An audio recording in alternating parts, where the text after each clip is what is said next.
After my wife died, the nights were the hardest, so I filled them by volunteering at the VA medical center. Every shift ended the same way.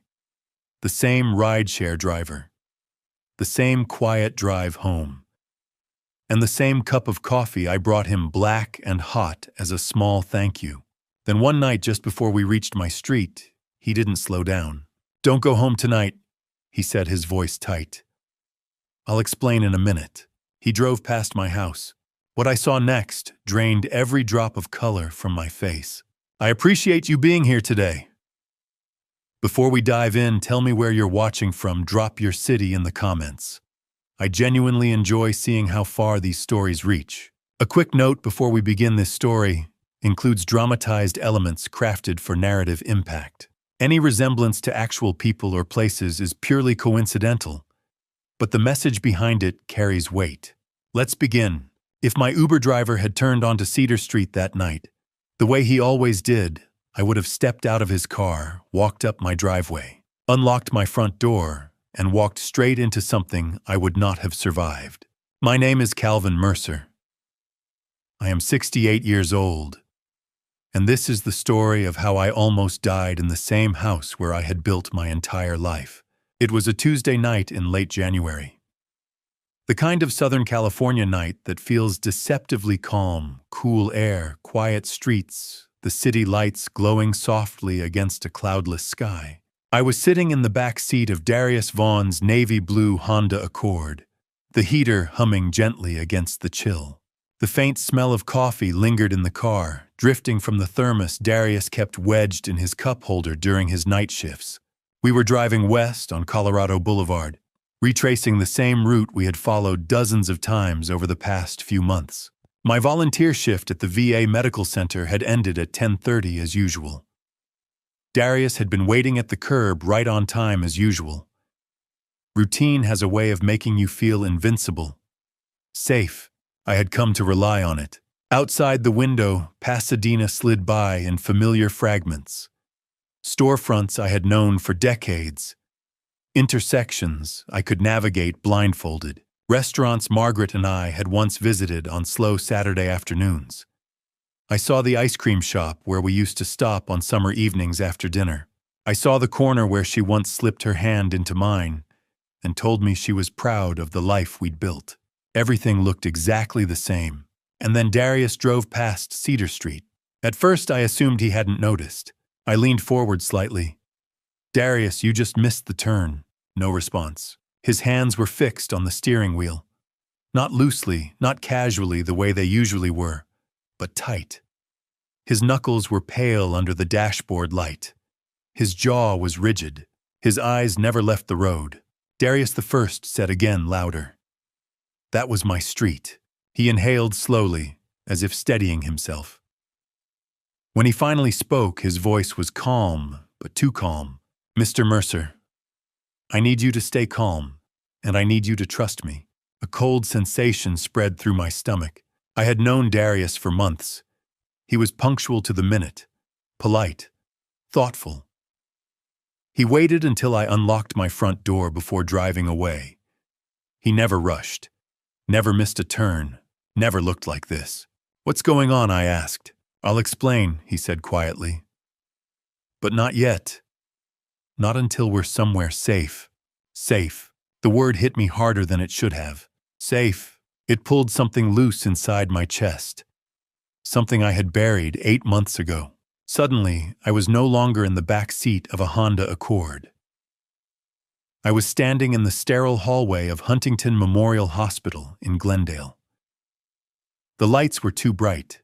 The air smelled like disinfectant. My shoes squeaked against the polished floor. A doctor in green scrubs approached me. His expression was controlled, professional. "Too careful. Mr. Mercer," he said gently. "I'm very sorry. We did everything we could." I don't remember answering him. I don't remember if I nodded or if I just stared. I only remember the sound of my breathing too loud in the silence, and the strange sensation that the walls were tilting inward. Margaret was gone. The police had called 3 hours earlier. A semi-truck had rear-ended her car, on the 210 freeway near the La Cañada Flintridge exit. The driver had been texting. He hadn't seen her brake lights. He hadn't slowed down. Her car had spun across 2 lanes and slammed into the center divider. Catastrophic impact. They let me see her one last time. She was lying in a hospital bed, her face impossibly peaceful. Her hands were folded neatly across her chest. I sat beside her and took one of those hands in mine. It was still warm. 42 years, I whispered. We were supposed to have more time. We had met in 1982 at a recruitment fair at the Jet Propulsion Laboratory. She had been a graduate student in materials science. I had just finished my degree at Caltech. She asked me a question about thermal shielding systems.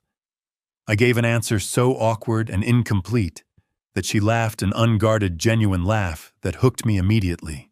We were married 6 months later. 42 years, 2 sons, a daughter, a craftsman house in Pasadena with a lemon tree in the backyard. Sunday mornings with coffee and crossword puzzles, nights on the porch watching the stars and pretending we could name every constellation. And then in one violent moment on a freeway, all of it was reduced to silence. I buried her on a gray afternoon in February. The sky matched the mood, flat and heavy. Our sons flew in from Phoenix and Denver. Lillian stood beside me at the graveside, her hand resting on my shoulder. Tristan, her husband, stood a few steps away, hands shoved into his pockets, staring at the ground. I remember thinking how quiet the world felt, how final. I remember thinking that losing Margaret was the worst thing that could ever happen to me. I was wrong. Darius turned onto a side street I didn't recognize. Streetlights flickered across the windshield, casting shifting shadows across his face. My hands had begun to tremble. I pressed them flat against my knees to steady them. Darius the First said softly, "Please, tell me what's happening." He glanced at me through the rearview mirror, and I saw it. Fear. Real fear. "Mr. Mercer," he said carefully, "there were 2 men standing outside your house tonight." My breath stalled in my throat. "They were waiting for you." The words didn't make sense at first. They hung in the air, disconnected from reality. 2 men, waiting, for me, who I managed. Darius didn't answer immediately. He turned into the empty parking lot behind a Vaughn's grocery store and pulled into a dark corner. The engine idled softly. He shifted the car into park, then turned fully in his seat to face me. "I don't know who they are," he said, "but I know who sent them." The weight of that sentence landed like a physical blow. My mind scrambled for explanations. Mistaken identity. Wrong house. A coincidence. But something in Darius's expression told me this was not a misunderstanding. "Sent them," I repeated. He nodded once. I felt the world tilt again, but this time there were no hospital walls to steady me. I thought of my porch light, of the lemon tree in the yard, of Margaret's wind chimes hanging near the front door. I imagined myself stepping out of the car, walking up the driveway, fishing my keys from my pocket, and 2 men stepping out of the shadows. I swallowed hard. "Darius." My voice sounded smaller than I intended. "What are you saying?" He held my gaze. "I'm saying, if I had turned onto Cedar Street like I usually do, you would have walked straight into them." The heater hummed quietly. Somewhere in the distance, a car passed on the main road. Everything else felt suspended. I had believed the worst pain of my life was already behind me. I had believed grief was the deepest darkness I would ever face. But sitting in that dim parking lot, staring at the man who had just refused to take me home, I realized something else entirely. Grief had broken my heart. This was different. This was someone planning to break my life. And in that moment, I understood that losing Margaret had not been the worst thing that could happen to me. Not even close. The house did not just feel quiet after Margaret died. It felt hollow. Every morning began the same way. Pale California sunlight filtered through the blinds in thin golden lines. The refrigerator hummed steadily in the kitchen. The old floorboards creaked under my weight as I made my way down the hallway. But there was no coffee brewing, no folded newspaper waiting on the table. No crossword puzzle half-finished in Margaret's neat handwriting. No soft humming drifting in from the backyard as she watered the lemon tree we had planted 20 years earlier. Just silence. Not the peaceful kind, the heavy kind. The kind that presses against your ears until you realize it is not the absence of sound, it is the absence of someone.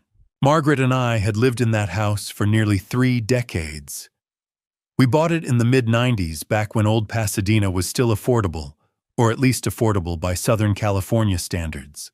It was a craftsman bungalow with a wide porch that caught the afternoon light just right, a detached garage I had converted into a workshop, and a backyard shaded by a single jacaranda tree that bloomed purple every spring.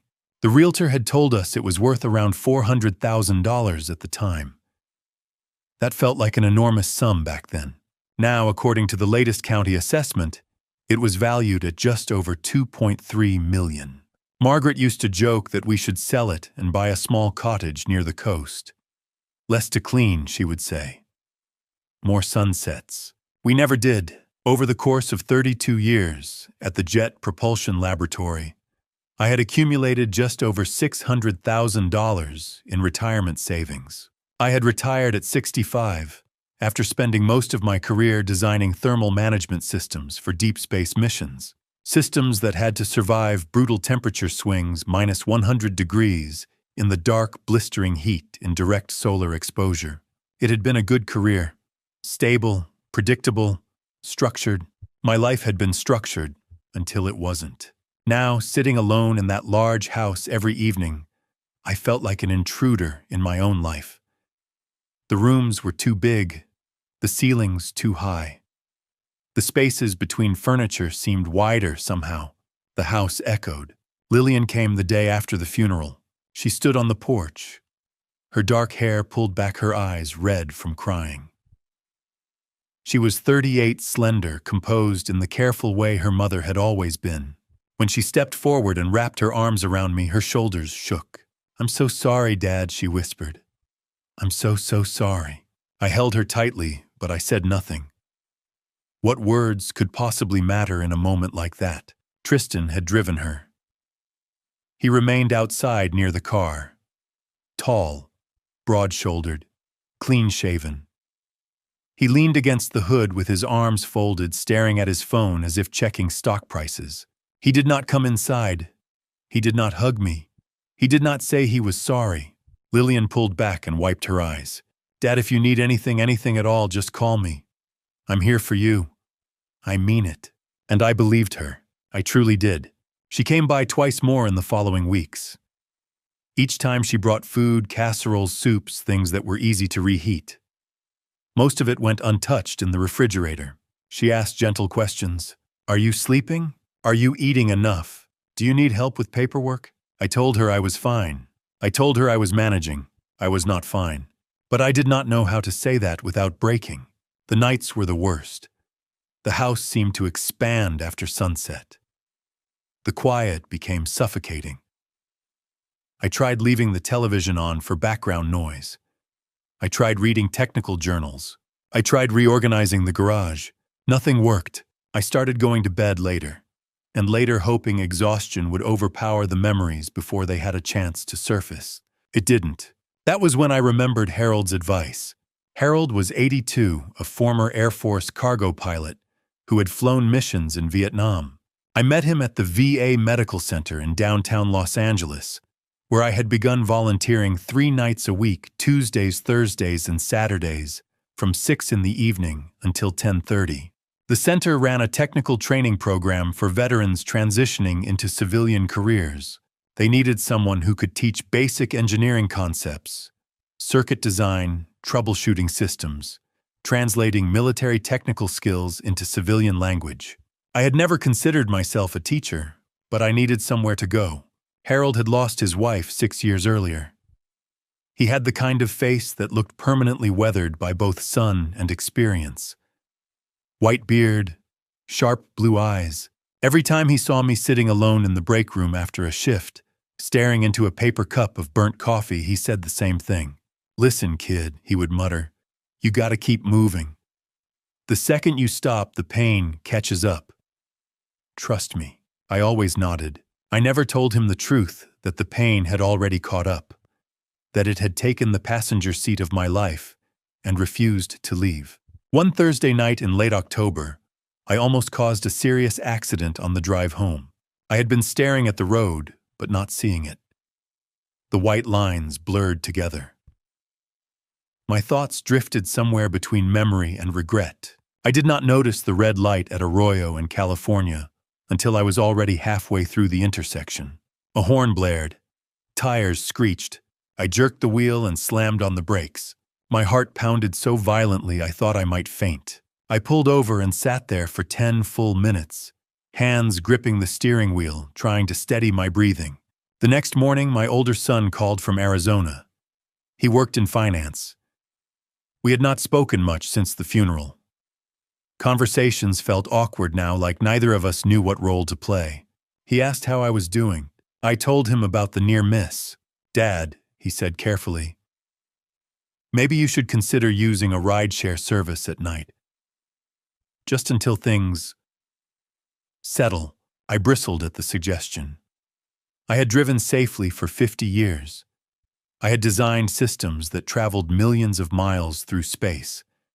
And now I needed someone to drive me home from work. But I knew he was right. So the following Tuesday, I downloaded the Uber app. I felt ridiculous. I spent 15 minutes entering my credit card information.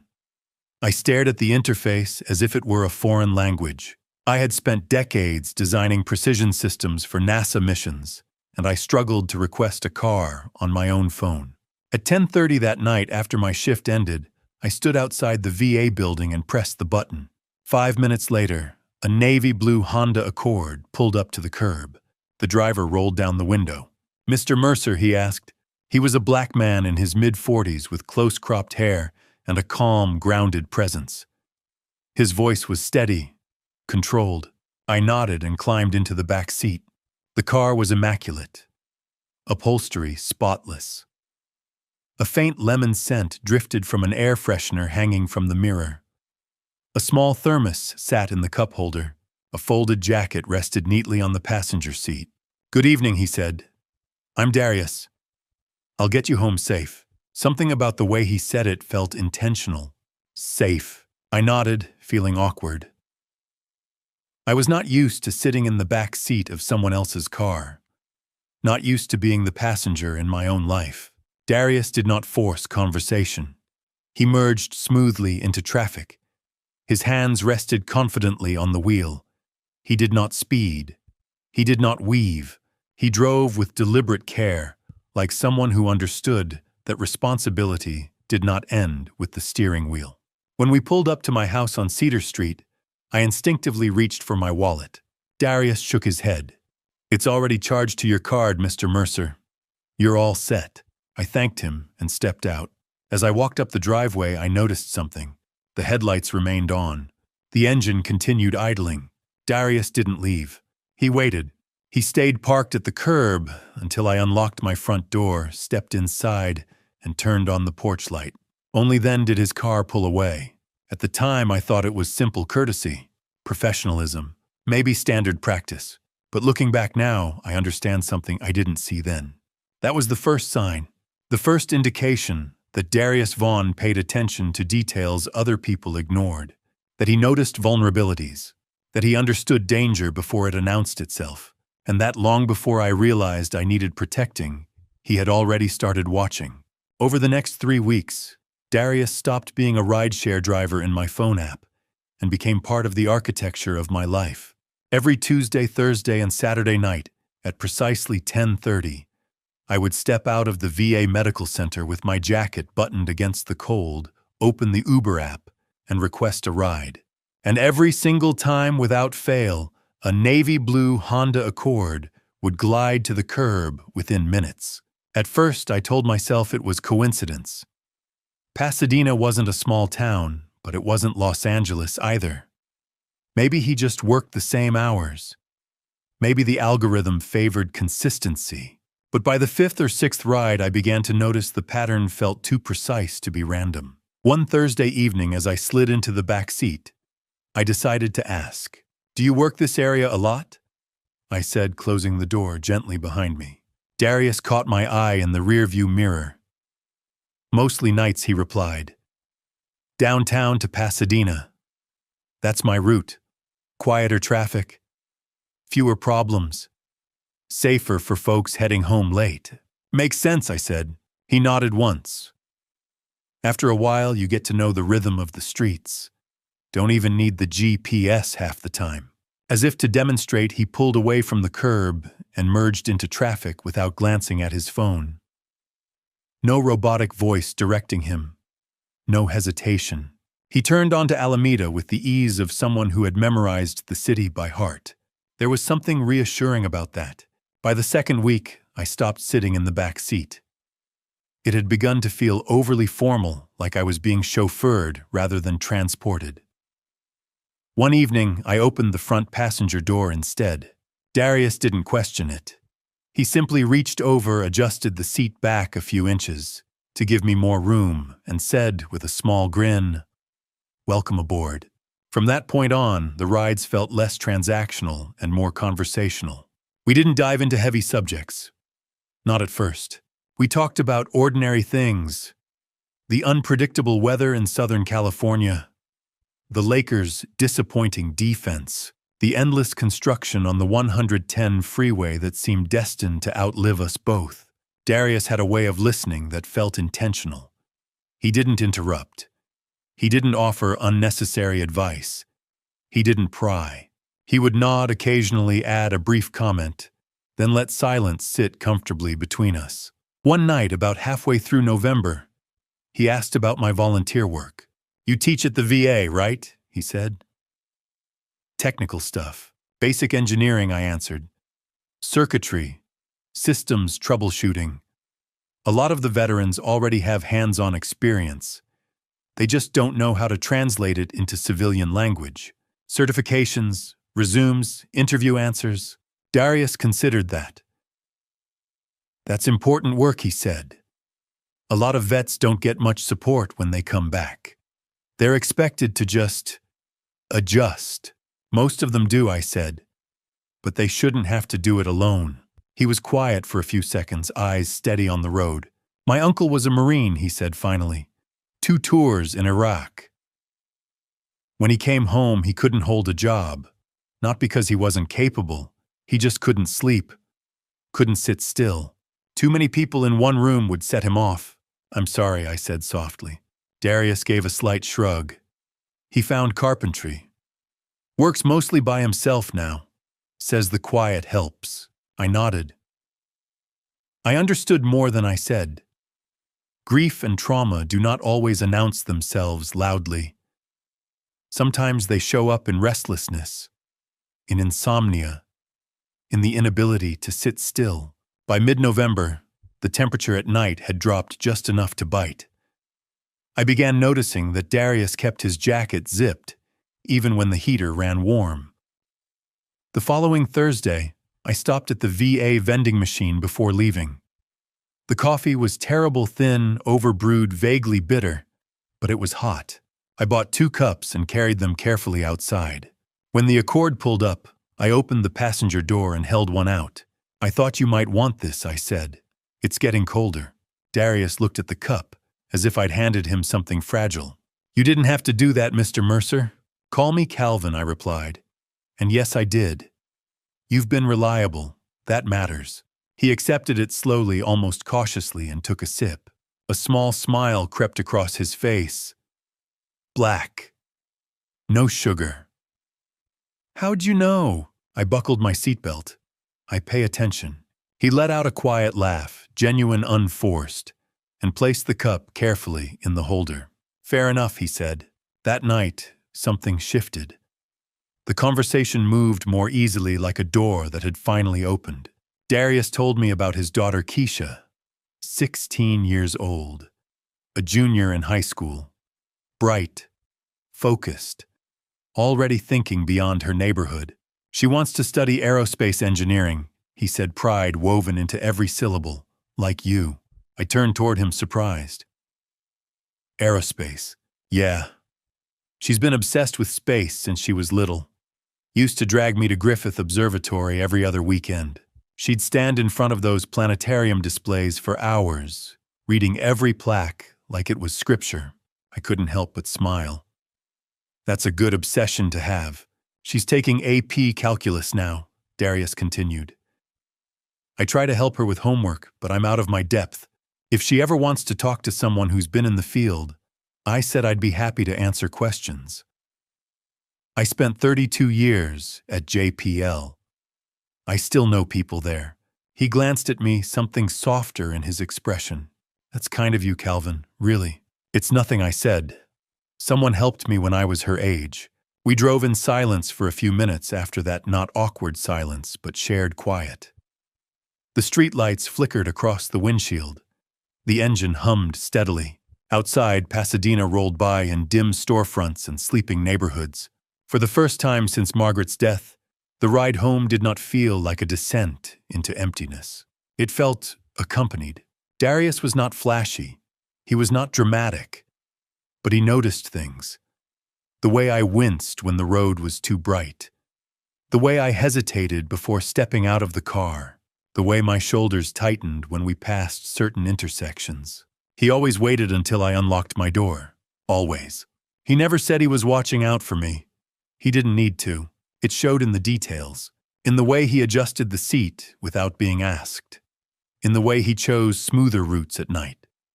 In the way he kept his voice steady when conversation drifted too close to grief. Looking back now, I understand something I did not understand then. Those small gestures were not random acts of politeness. They were habits of awareness. And awareness, I would soon learn, is the difference between routine and survival. At the time, though, I simply thought I had found a dependable driver. I had no idea I had found something much more important. I had no idea how much those quiet rides, those small conversations about basketball and engineering, and a teenage girl dreaming about the stars would matter in the weeks ahead. And I certainly had no idea that the man who waited for my porch light to turn on would soon be the only reason I was still alive. The week after the coffee, Darius told me why he drove nights. It was a Thursday, and we were trapped on the 110 freeway beneath a sky the color of tarnished steel. A jackknifed semi near the Exposition Boulevard exit had swallowed 2 lanes, and traffic had hardened into something immovable. Red brake lights stretched ahead of us in an endless ribbon shimmering in the cold air. After 10 minutes of inching forward, Darius shifted the car into park and turned off the engine. The sudden quiet felt heavier than the traffic, so I said, studying the unmoving sea of lights, "Have you always been a driver?" Darius rested his hands loosely on the steering wheel. He didn't answer immediately. He stared through the windshield as if replaying a memory he wasn't sure he wanted to revisit. "No," he said finally. "I used to work for an insurance company, Liberty Mutual, claims investigator, fraud detection." I turned toward him. "Fraud detection." He nodded once. "Medical claims mostly. Car accidents. Workplace injuries. People exaggerate. Sometimes they fabricate entirely. My job was to figure out which stories held together and which didn't." "How long?" 12 years, he replied. "Started right after college. I was good at it. Not because I didn't trust people, because I noticed patterns, inconsistencies, the small details that change when someone tells the same story twice." There was no pride in his voice, just fact. "What made you leave?" Traffic nudged forward a few feet. Darius restarted the engine, but kept his foot on the brake. He took a slow breath before answering. 3 years ago, I got assigned to a case. A physician in Glendale. On paper, he was respected. Clean office, clean record. But his billing numbers didn't add up. He was charging Medicare for treatments that never happened. Physical therapy sessions, procedures, prescriptions, targeting who I asked quietly. Elderly patients, Darius said. People who didn't understand the paperwork. People who trusted their doctor. The word elderly hung between us like an accusation. "What did you do?" "What I was hired to do," he said. I investigated. 6 months of digging. I found falsified records, forged signatures, payments funneled through shell companies. It was organized, intentional, and you reported it. I did. His jaw tightened. I submitted the case. Thought I'd done something worthwhile. And Darius gave a short, humorless breath. The doctor played golf with one of the vice presidents. 2 weeks later, I was in an HR meeting being told the evidence was inconclusive. They suggested I close the file, and you refused. He glanced at me, a flicker of something sharp in his eyes. I refused. What happened? I went above them, he said. Filed a complaint with the state insurance board. Thought someone higher up would care. Did they? Eventually, but not before the company fired me. For what? He looked back at the traffic. For not being a cultural fit.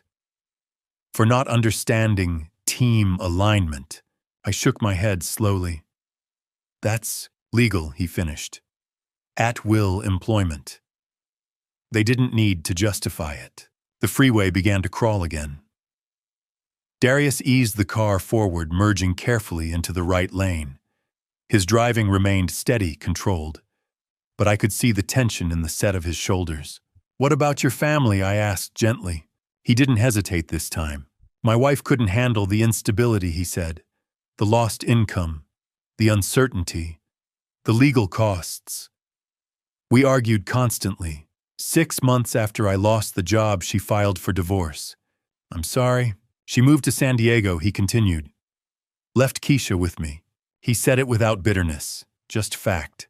And Uber. I tried other things first, Darius said. Private investigations, contract security. Nothing steady. Uber gave me flexibility. I can get Keisha to school, pick her up, be home when she needs help with homework. Then I drive nights. He paused. I couldn't protect those patients 3 years ago, he said quietly. I won't make that mistake again. The words lingered in the car long after he said them. I didn't realize it at the time, but that was not just a confession. It was a promise. Around that same week, Lillian began appearing more often. It was subtle at first. Lillian had always been busy, her career, her marriage, her own schedule. After the funeral, her visits had been sporadic. But suddenly she was at my house 3 Sundays in a row. That hadn't happened since before she got married. She arrived with food. Cleaned dishes I hadn't noticed piling up.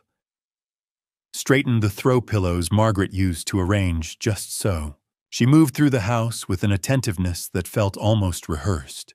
Dad, are you eating enough? She asked one afternoon, wiping down the kitchen counter. I'm fine, I told her. Are you sleeping? Mostly. Taking your vitamins? I smiled faintly.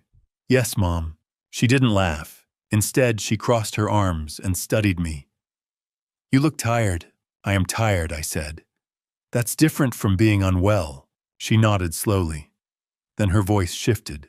Have you thought about updating your will? The question felt oddly sharp in the quiet kitchen. Not yet, I said. Why? Well, after Mom, things change. It's just good to have everything organized. Organized for what I asked. She offered a quick smile. Too quick. Just in case, Dad.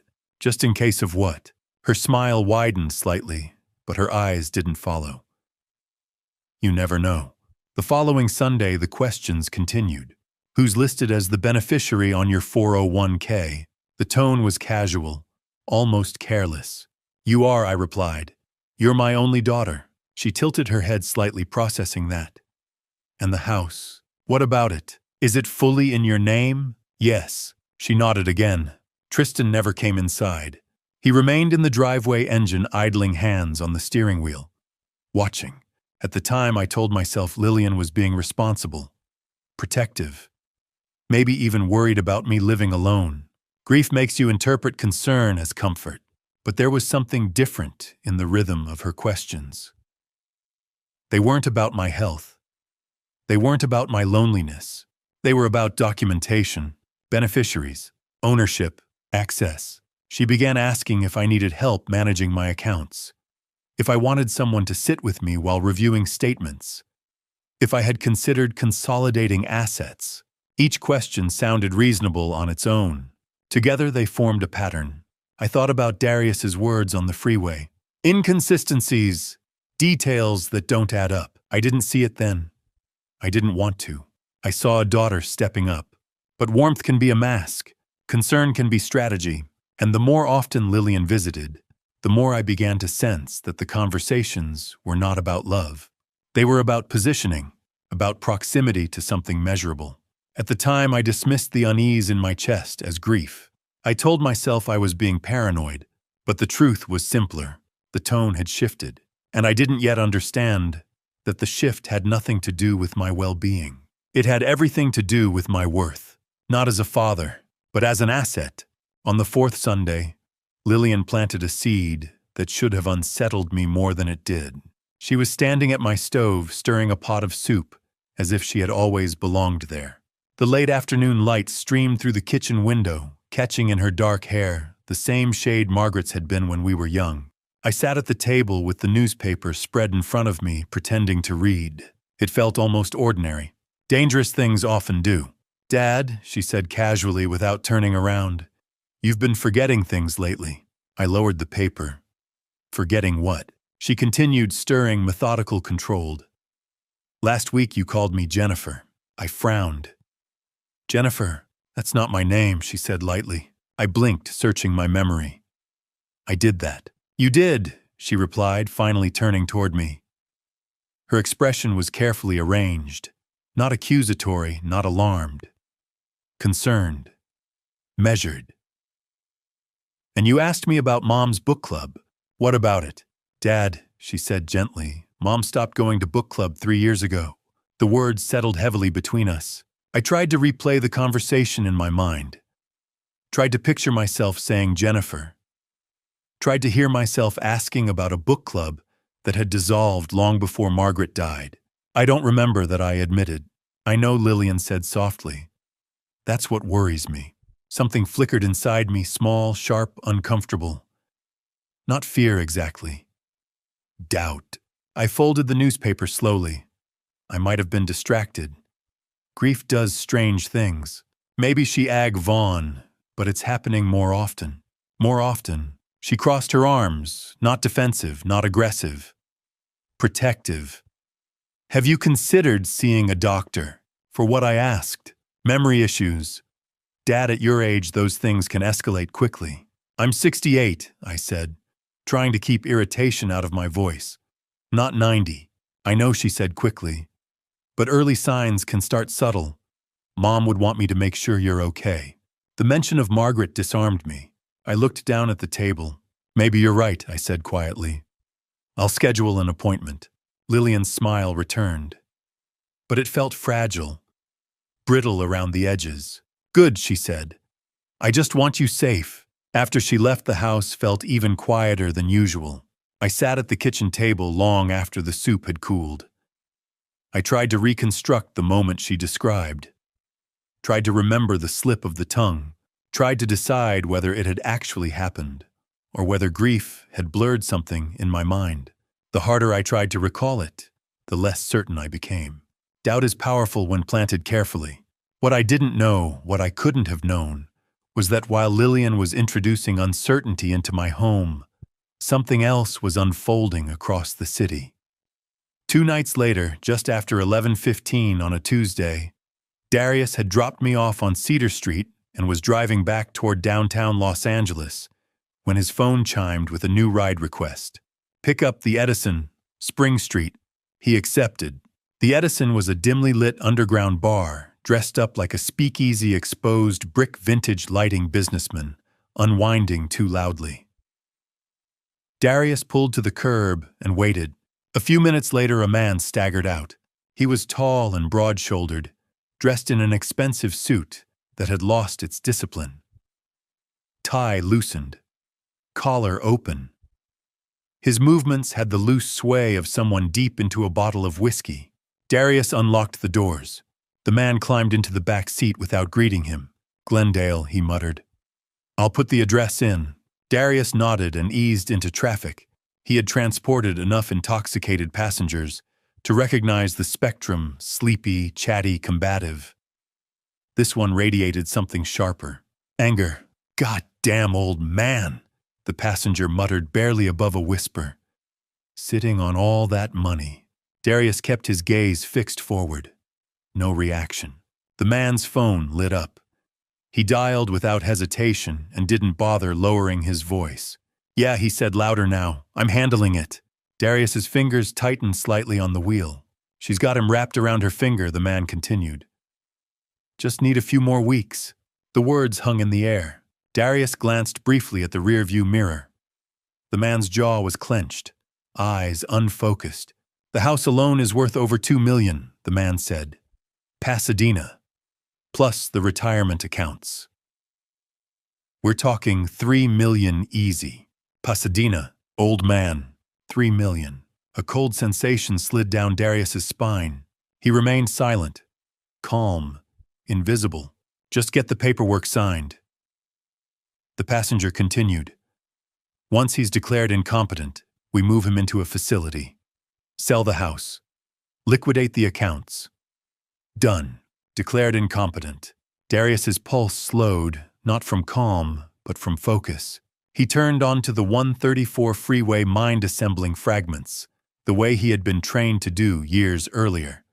Insurance fraud had taught him to listen for structure, intention, planning. This was not drunken rambling. This was logistics.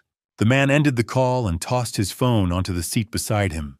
For a moment, there was only the sound of tires on pavement. Darius drove without speaking.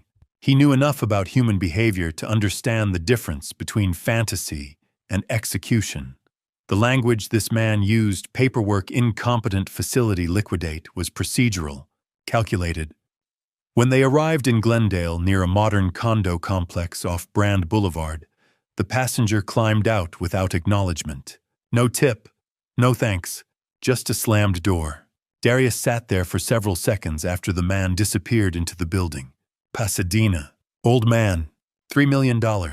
He replayed the conversation in his mind, cataloging the details. She's got him wrapped around her finger. Just need a few more weeks. Declared incompetent. Darius didn't know who the old man was, but he knew something else. He had once failed to protect elderly victims when corporate politics silenced him. He would not fail again. At that moment, the pieces were still scattered, disconnected. A grieving father in Pasadena, a daughter asking about wills, a drunk man discussing incompetency paperwork. Darius didn't yet know how those threads would converge.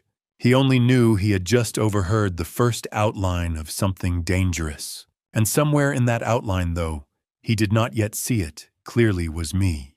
5 days later, something happened that I knew nothing about. At the time, I was sitting at my kitchen table arguing silently with my own memory, wondering whether I had truly called my daughter by the wrong name. I did not know that across the city a different argument was taking place. One that would determine whether I lived long enough to question anything again. Darius told me this part months later when the dust had settled and the danger had passed.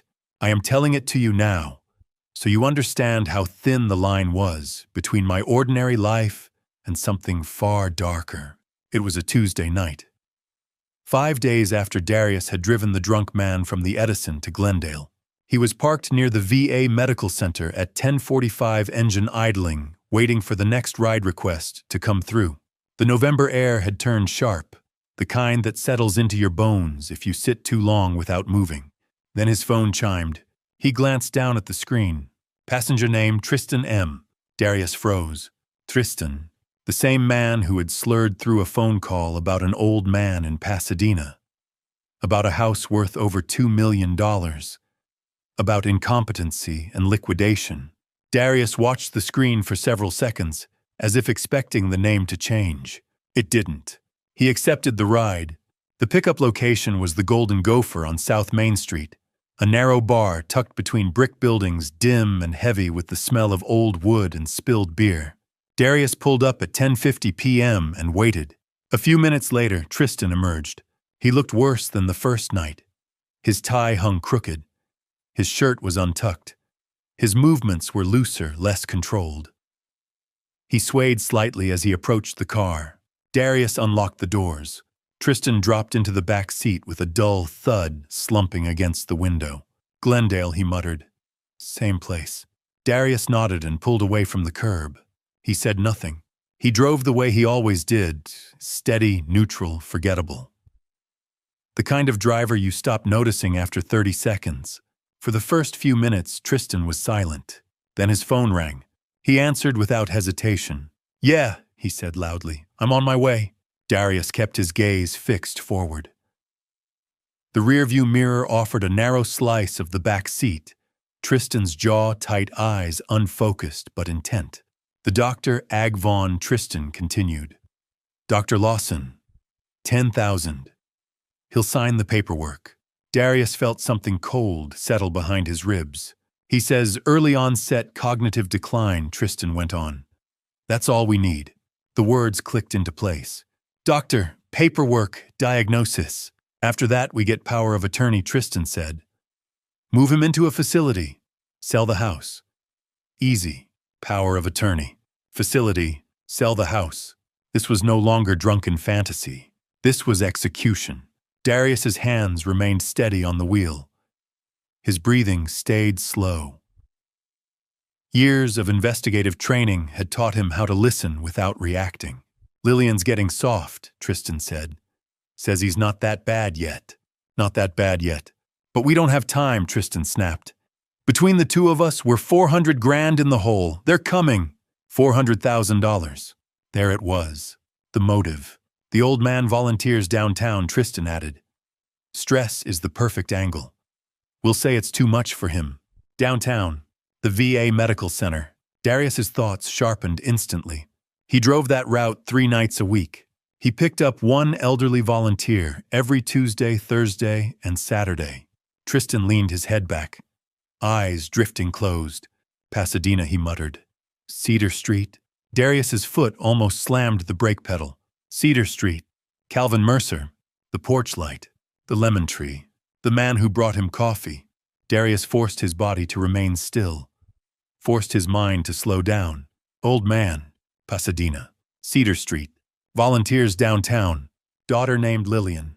The puzzle assembled itself with terrifying clarity. The target wasn't hypothetical. It wasn't abstract. It was me. Darius drove the rest of the trip in silence.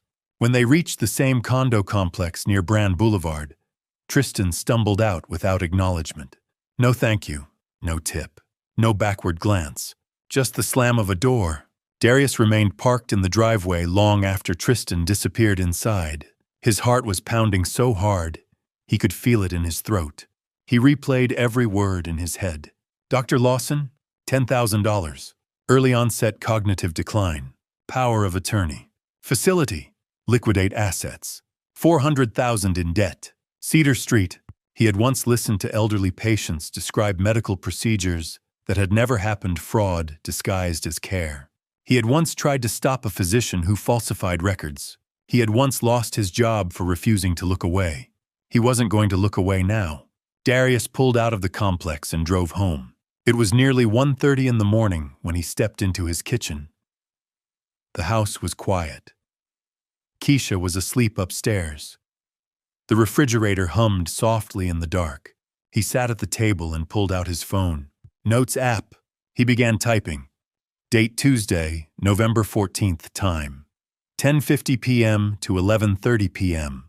Passenger Tristan M. Repeat from November 9th. Key statements. Old man Pasadena, Cedar Street. Dr. Lawson, $10,000. Dementia diagnosis. Power of attorney facility placement. Sell house $2 million plus retirement accounts $400,000 debt. Daughter Lillian. He stared at the list. Then he opened a browser and typed, Elder Financial Abuse Power of Attorney California. The screen filled with articles. Conservatorship fraud, medical collusion, families draining bank accounts, legal exploitation disguised as protection. It was not rare. It was not dramatic. It was procedural. Darius leaned back in his chair. 3 years earlier, he had uncovered a physician who billed Medicare for treatments that never occurred. He had built the case carefully, documented everything, reported it, and he had been silenced, fired, discredited. The elderly patients in that case had remained vulnerable longer than they should have. He had carried that failure like a weight. Now, sitting alone at his kitchen table at 1:30 in the morning, Darius realized something. He had been placed back in the exact same position. An elderly man, a corrupt doctor, paperwork designed to strip autonomy. Except this time the elderly man had a name, Calvin Mercer. Darius picked up his phone again and added one final line. Calvin Mercer, 68, Pasadena, target plan, fake dementia diagnosis, obtain POA, institutionalize, liquidate assets, need proof. He set the phone down. The house was silent, but his mind was not. He understood something critical. Overheard conversations were not enough. Suspicion was not enough. Even a detailed note was not enough. If he approached me without evidence, I might dismiss him. If he went to police without documentation, they might dismiss him. If he confronted Tristan prematurely, the plan could accelerate. He needed something undeniable. Recorded proof, financial records, confirmation of the doctor's involvement. Something that could not be waved away as misunderstanding. Darius sat in the dark kitchen for a long time that night. He had already made the decision. He would not ignore this. He would not let another elderly person become paperwork. But before he said a single word to me, he would build the case, and this time no one would be able to bury it. What I didn't know, what I couldn't have imagined, was that Darius was about to cross a line that frightened even him. Technically, what he chose to do lived in a gray area, maybe darker than gray. He told me this months later after everything had unraveled, and the truth was no longer dangerous to speak aloud. At the time, I was moving through my routine teaching at the VA, second-guessing my memory, replaying Lillian's careful concern in my head, and wondering if I really was slipping. I had no idea that Darius was preparing for something. The morning after he documented Tristan's call in his notes app, Darius drove to a Best Buy on South Lake Avenue in Pasadena. He walked past rows of televisions and laptops to the automotive electronics aisle and stood there longer than he meant to. Dash cameras lined the shelf, sleek packaging, promising security protection, peace of mind.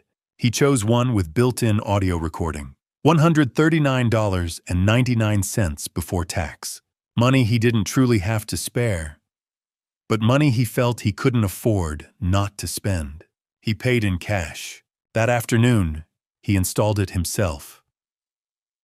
The camera sat just below his rearview mirror, small and discreet, a blinking red light, the only indication it was active. Most passengers wouldn't notice it, and if they did, they would assume it was standard safety equipment for a rideshare driver. Because it was, at least partially. Darius didn't stop there. He opened Uber's terms of service and read the recording policy twice. Drivers may record rides for safety purposes by using the service passenger's consent to recording. The wording wasn't ironclad. It wasn't a formal legal shield, but it was enough ambiguity to let him sleep at night. Barely. As an added precaution, he opened the voice memos app on his iPhone and placed the phone inside the pocket, behind the passenger seat. Backup audio.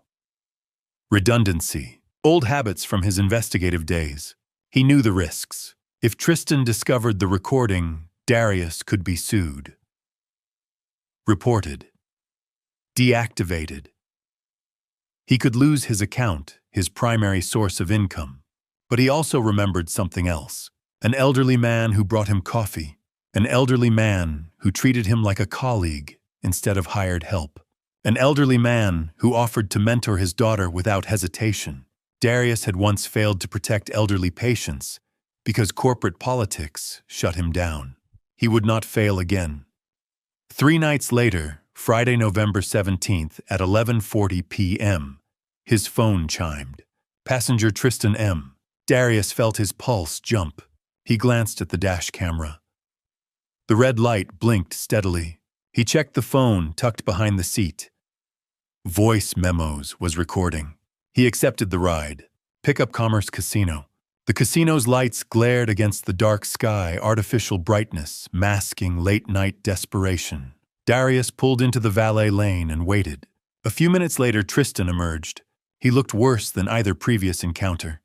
Shirt untucked, tie gone, collar stained, face flushed and damp with sweat. The scent of whiskey reached the front seat before the door fully closed. He dropped into the back seat. "Glendale," he slurred. Darius nodded and pulled away.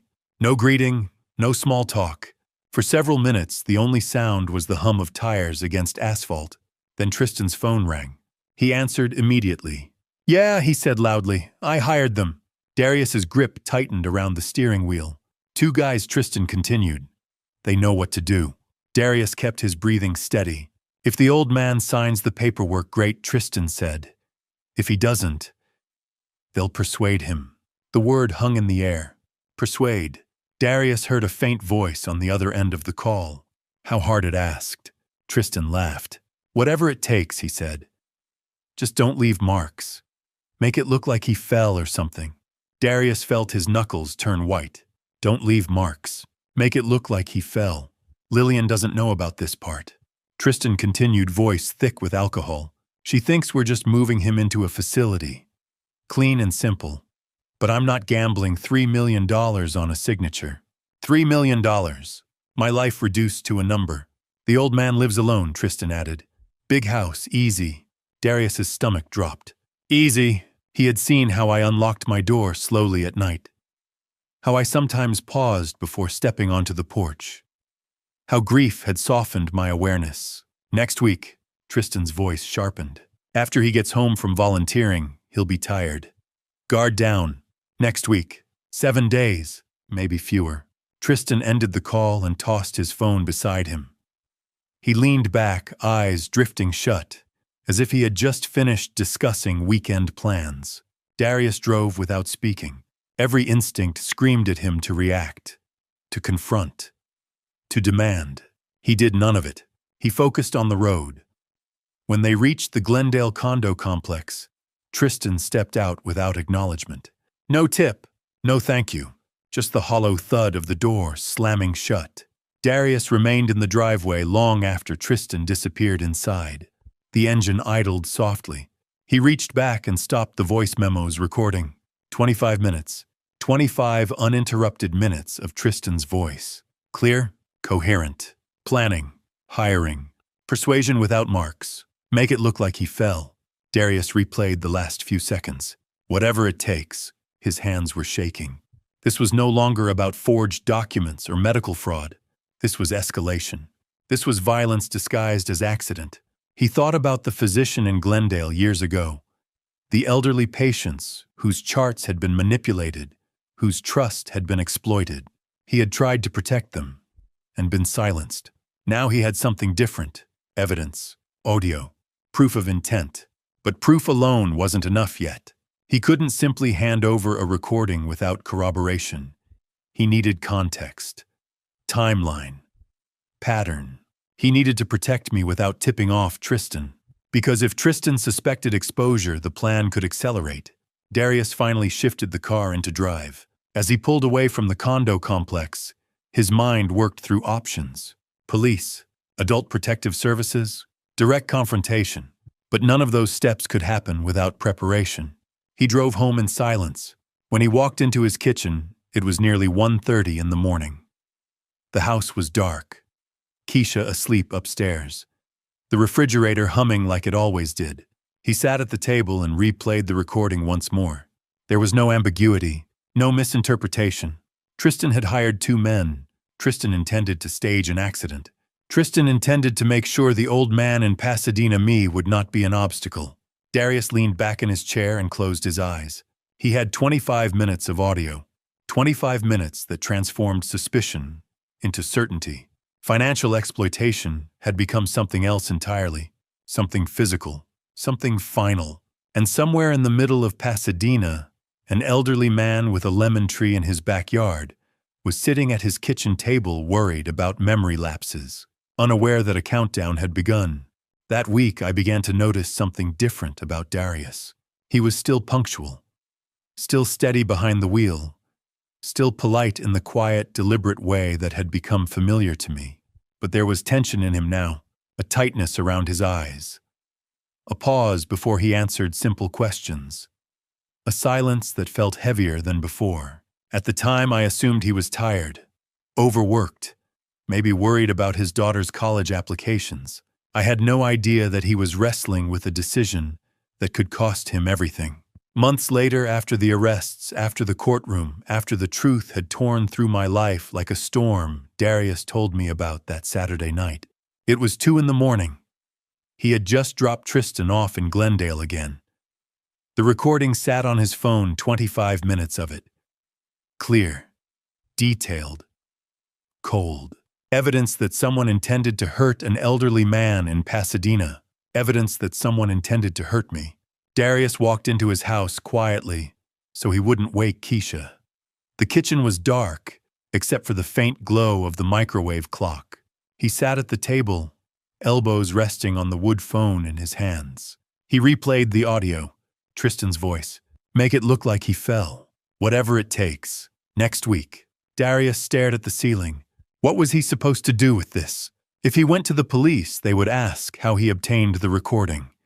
He would have to admit he was capturing audio in his vehicle. Even if Uber's policy allowed recordings for safety purposes, it wasn't airtight. Not in California. Not without explicit consent. He could lose his Uber account. He could be sued. He could be accused of violating privacy laws. And even if law enforcement listened, if they took it seriously, there was another question looming. Would I believe him? Would a 68-year-old father trust a rideshare driver he had known for a few weeks over his own daughter? Darius sat in the dark, hands pressed to his temples. 3 years earlier, he had taken a stand against fraud. He had been right. And it had cost him his job, his reputation, eventually his marriage. Now he was being asked by circumstance, by conscience, to risk again. For a man who had simply offered him coffee. For a man who had offered to mentor his daughter. For a man he barely knew. He reached for his phone, intending to turn it off and go upstairs. To postpone the decision. Then he heard footsteps. Keisha stood in the doorway, in an oversized Caltech sweatshirt, holding a glass of water. Her hair was tied up in a loose bun. She squinted against the kitchen light. "Dad," she asked softly. "You okay?" Darius forced a small smile. "Yeah, just couldn't sleep." Keisha walked over and sat across from him. She had always been perceptive. She could read him the way he read case files. "What's wrong?" she asked. He hesitated. What if he said slowly, "Someone you care about is in danger from their own family, and they don't know it"? Keisha frowned. "Then you tell them." "What if they don't believe you?" "Then you show them proof," she said immediately. "That's what you do. That's what you've always done." Darius was quiet. Keisha leaned forward. "Dad, you've told me my whole life that the worst thing someone can do is see something wrong and pretend they didn't. You said that about your old job. You said it about the doctor." She paused. "Don't start pretending now." Something shifted in him. He reached across the table and squeezed her hand. "Thank you," he said quietly. She gave him a sleepy smile. "Go to bed. You'll figure it out." And in that moment, sitting in the quiet kitchen with his daughter, Darius made his decision. He would act, even if I doubted him, even if it cost him. The following Tuesday night, I climbed into his car, carrying 2 cups of vending machine coffee as usual. I handed him one. He accepted it, but didn't drink. He just held the cup between his palms, staring through the windshield as if rehearsing something. "Mr. Mercer," he said carefully, "can I ask you something personal?" I looked at him, surprised by the tone. "Of course. Your daughter, Lillian. Do you see her often?" I smiled faintly. "More than I used to. She's been wonderful since Margaret passed. Visits almost every week." Darius nodded slowly. "Has she been asking about your finances?" he asked. "Your accounts? Estate planning?" I blinked. "Yes, actually. She's just being responsible, making sure everything's in order." "That's normal, isn't it?" Darius was silent for a few seconds. "In my old job," he said carefully, I saw a lot of situations where concern wasn't always what it looked like. Sometimes people who seem helpful have other motives. I felt a prickle of irritation. Darius the First said, trying to keep my voice steady, "Lillian is my daughter." "I know," he replied softly. "I'm just saying be careful. Make sure you're trusting the right people." I let out a small laugh. It sounded thinner than I intended. Of course I trust her. Darius didn't argue. He simply nodded and put the car in drive. We rode in silence. When we reached Cedar Street, he turned toward me one last time. "If anything ever feels wrong," he said quietly, "anything at all, call me. Please." His seriousness unsettled me. "Okay," I said confused. "I will." I watched his taillights disappear and stood for a moment on my driveway, wondering what had just happened. 2 days later, on Thursday afternoon, Lillian arrived with Chinese takeout. Orange chicken, fried rice, egg rolls. We ate in the kitchen, laughing lightly about something trivial. For a few minutes, it felt like before, like when she was younger, when Margaret was still here. After we finished, Lillian set down her fork. "Dad," she said gently, "I made you a doctor's appointment." My stomach tightened. "What?" "You said you'd go," she reminded me. "To get your memory checked." "I did." "Yes." Her voice was calm, patient. "And this week you called me twice to ask the same question. About your accountant." I felt my pulse in my throat. "I don't remember that." "You also forgot we had lunch plans on Tuesday." "Lunch plans." I searched my mind and found nothing. "Did I really forget?" I whispered. Lillian's eyes filled with tears. "Yes, Dad." She reached into her purse and withdrew a folded sheet of paper. She placed it in front of me. "Dr. Richard Lawson," she said.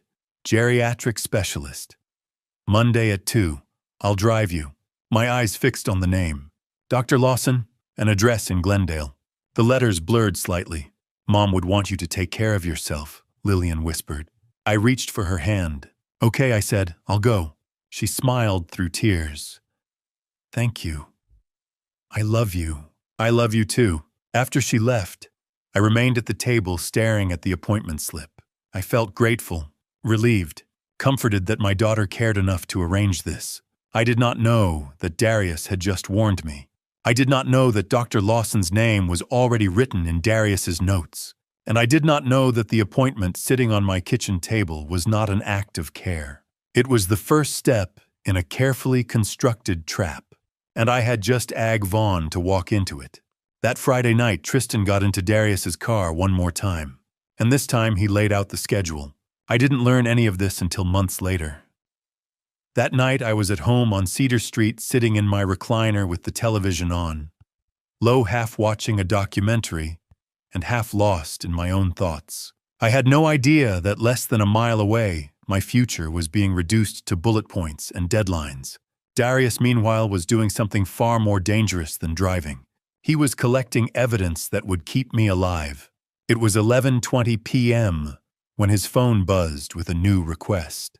Passenger Tristan M. Pickup, East Colorado Boulevard. Darius felt his stomach drop. East Colorado was too close. Less than 10 blocks from my house. He accepted the ride anyway. As he drove toward the bar, he checked everything automatically, dash camera blinking red. Voice memos recording. Phone battery charged. Memory space available. Prepared. Tristan walked out a few minutes later. He wasn't drunk this time. That was what unsettled Darius most. Tristan's tie was straight, his shirt tucked in, his steps steady, his eyes sharp and alert. There was no sway in his gait, no slur in his voice. Sober, calculated. He slid into the back seat and gave an address in Glendale. Darius nodded and merged into traffic. For the first few minutes, Tristan said nothing. Then his phone rang. "Yeah," Tristan answered. "Let me confirm the timeline." Darius's pulse quickened, but his posture remained relaxed. "The doctor sees him Monday." Tristan continued. "Dr. Lawson signs off on cognitive decline. That gives us the paperwork." Darius felt a cold line of clarity run through him. "Monday. By Wednesday, Tristan said we'll have power of attorney." Power of attorney by Wednesday. Darius kept his breathing even. Wednesday night, Tristan went on after he gets home from volunteering. Around 10:30–11. Darius's hands tightened slightly on the wheel. He'll be alone, Tristan said. You go in. Get him to sign the asset transfer. If he refuses, there was a pause. We know what to do, a voice responded faintly on the other end. Tristan's tone hardened. Make it clean, heart attack, fall, whatever works. Just make it look natural. Darius's knuckles went white. Not intimidation, not coercion, elimination. Lillian still thinks we're moving him into assisted living, Tristan added. She doesn't know about this part, and she's not going to. So even she was compartmentalized. Wednesday night, Tristan repeated. After 10:30. He gets home around 11. Plenty of time. The voice on the phone said something Darius couldn't fully hear. Tristan laughed. No cameras, no alarm. Big house. Easy target. Easy target. Darius turned onto the 134 freeway, mind racing. He glanced at the rearview mirror. Tristan stared out the window, expression blank as if discussing plumbing repairs. When they arrived in Glendale, Darius paid attention. He memorized the condo number, the building layout, the street signs. Tristan stepped out and walked up the stairs without looking back. Darius stayed parked for several seconds. He checked the time. 11:58 p.m. He replayed the conversation in his head. Monday, doctor. Wednesday, power of attorney. Wednesday night entry. Make it look natural. He opened his calendar app. Today was Friday. That meant 3 days until the medical appointment. 5 days until Wednesday. 6 days until the night they planned to enter my house. 6 days until 2 men would walk through my front door. Not to scare me. Not to threaten me. To ensure I didn't wake up.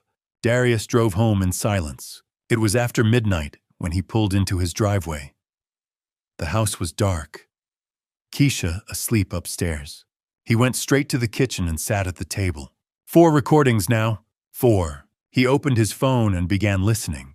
Ride 1, November 9th, old man. Pasadena, 3 million.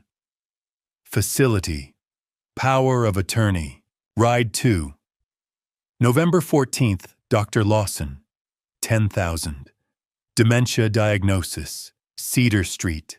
Lillian, 400,000 debt. Ride 3, November 17th. Hired 2 guys, persuade him. Make it look like he fell. Ride 4. November 24th, Monday, doctor. Wednesday, POA. Wednesday night entry. Make it look natural. The progression was unmistakable. This wasn't speculation anymore. It was a timeline. Darius backed up the files immediately. First to iCloud, then to Google Drive. Redundancy. Then he composed an email to himself. Subject evidence, Calvin Mercer case. Open if something happens to me. He attached all 4 recordings, screenshots of his notes, dates, times, locations. He hit send. He leaned back in his chair and stared at the ceiling. He had done this before documented fraud assembled cases. But this was different. This time, someone could die before paperwork caught up. The next morning, Keisha found him still sitting there. He hadn't gone to bed. Dad, she said softly, stepping into the kitchen. You look terrible. He looked up slowly. I might lose my job over this, he said. Maybe more. Keisha sat down across from him. Is it the right thing? He nodded. Yes. Then do it. Simple. Clear. Darius reached across the table and squeezed her hand. The decision crystallized. Tuesday night, when he picked me up from the VA, he would tell me everything. He would play the recordings, show me the notes, explain the timeline, convince me that my daughter and her husband were planning not just to take my house, but to remove me from the equation entirely. And if I refused to believe him, if I defended Lillian, if I dismissed him, he would go to the police anyway, because by Wednesday night 2 men would be waiting for me. Darius didn't know yet whether I would trust him. He didn't know whether law enforcement would move fast enough. He only knew one thing. The clock was running, and by Tuesday it might already be almost too late. Monday afternoon, Lillian drove me to see Dr. Lawson. I believed it was a precaution, a formality, a daughter being responsible. It was neither. We pulled into the parking structure of a sleek medical office building on South Lake Avenue at exactly 2 o'clock. The place looked immaculate, glass facade, polished concrete, tasteful landscaping. The kind of building designed to reassure you before you ever meet the doctor. Lillian parked carefully and turned off the engine. "You ready?" she asked gently. I forced a small smile, as I'll ever be. Inside, the lobby smelled faintly of lemon disinfectant and expensive coffee. The floors gleamed. A large, abstract painting hung behind the reception desk. Everything about the place suggested competence, stability, authority. Lillian checked me in while I stood beside her like a schoolboy waiting outside the principal's office. We sat in the waiting area together. She flipped through a lifestyle magazine without really reading it. I stared at a muted television mounted in the corner. A health segment played silently, captions crawling across the bottom of the screen. Neither of us spoke much. When the nurse called my name, Lillian squeezed my hand. "I'll be right here, Dad," she said softly. "You've got this." I nodded and followed the nurse down a long, carpeted hallway. Dr. Richard Lawson's office looked exactly as you would expect a geriatric specialist's office to look. Diplomas framed in dark wood covered one wall, medical school board certifications, affiliations with prestigious organizations. There was even a photograph of him shaking hands with a public official, both smiling confidently at the camera. The room was curated to inspire trust. Dr. Lawson stood as I entered. He was in his early 60s, silver hair, neatly combed, wire-rimmed glasses perched low on his nose. His handshake was firm, his smile warm but measured. "Mr. Mercer," he said, "thank you for coming in. Your daughter is very concerned about you." I gave a small shrug. "She worries." He smiled politely. "That's what daughters do." He began with simple questions. "What year is it?" "And who is the president?" I paused briefly. "Donald Trump. Just began his second term." "Good," he said, making a note. "I'm going to say 3 words," he continued. "Repeat them back to me and I'll ask you to recall them later. Apple, table, penny. Apple, table, penny. Excellent." He handed me a blank sheet of paper and a pen. "Please draw a clock. Put in the numbers and set the hands to 10 past 11. I drew it carefully. Numbers spaced evenly. Minute hand on the 2. Hour hand slightly past 11. It looked correct. Dr. Lawson glanced at it, nodded faintly, and set it aside without comment. Next came a list of 5 words to memorize. Then he asked me to count backward from 100 by 7s. 100, I began. 93, 86, 79, 72. I continued steadily until he interrupted me around 30-something. "Very good," he said. He asked for the 5 words again. I recalled 4, and the 3 words from earlier he prompted. Apple, table, penny. He wrote something down. He wrote for longer than seemed necessary. When he finally looked up, his expression had shifted, subtle concern etched between his brows. "Mr. Mercer," he said slowly, "I'm concerned." The word unsettled me. Concerned about what I asked. I answered everything. "Cognitive decline often begins subtly," he replied. "It's not always about incorrect answers. It's about patterns, hesitation, processing time." "I didn't hesitate," I said, frowning. He continued as if I hadn't spoken. "Based on today's evaluation, I'm seeing early indicators of cognitive impairment." The room felt smaller. "Impairment," I repeated. "Yes," he said calmly. "Early stage cognitive decline. Likely progressive." My pulse began to pound in my ears. "No," I said. "That's not right. I feel fine." He reached for his prescription pad. "Early intervention is critical," he said. "I'm prescribing donepezil. It may help slow progression." "Donepezil," I stared at him. "That's for dementia. It's commonly used in early-stage cases. I don't have dementia." He did not argue. He simply pressed a button on his desk phone. "Could you send Lillian in, please?" A moment later, she appeared in the doorway. Dr. Lawson turned toward her, shifting his body slightly so that I felt peripheral. "Your father is showing signs of early cognitive decline," he said gently. It's not severe yet, but it will require supervision. Lillian's hand flew to her mouth. Oh my God, she whispered. Dad. I stood up abruptly. This is ridiculous. I answered everything. Denial is common, Dr. Lawson said calmly, addressing Lillian rather than me. Patients often lack insight into their deficits. Deficits. Lillian's eyes filled with tears. Dad, why didn't you tell me it was this bad? It's not bad, I insisted. I'm fine. Dr. Lawson continued in the same composed tone. I recommend you begin considering assisted living arrangements within the next few months. For his safety. Safety, as if I were a hazard to myself. Lillian nodded through tears. We'll do whatever we need to. I felt invisible. I don't need assisted living, I said, my voice rising. This is absurd. Dr. Lawson handed me the prescription. 1 tablet daily. Follow up in 4 weeks. He spoke with finality as though the matter were settled. The nurse opened the door. Lillian placed a hand on my arm, guiding me out gently, as if I might wander otherwise. We walked back through the hallway in silence. In the car, she drove without turning on the radio. When we reached my house, she parked and turned toward me. I love you, Dad, she said, tears still lingering in her eyes. We're going to handle this together. I nodded because I didn't trust my voice. Inside my living room after she left, I sat alone. The prescription slip trembled slightly in my hand. Donepezil, for dementia. I replayed the appointment in my head. The questions, the clock drawing, the counting backward. 4 out of 5 words, 3 out of 3. Everything felt normal. Yet I had walked out with a diagnosis. Cognitive decline, assisted living, supervision, a quiet dismantling of independence. I told myself perhaps I was overreacting. Perhaps I truly had hesitated. Perhaps I hadn't noticed. That seed of doubt, small but invasive, began to take root. Maybe I had called Lillian twice. Maybe I had forgotten lunch plans. Maybe. I stared at the neat black letters on the prescription again.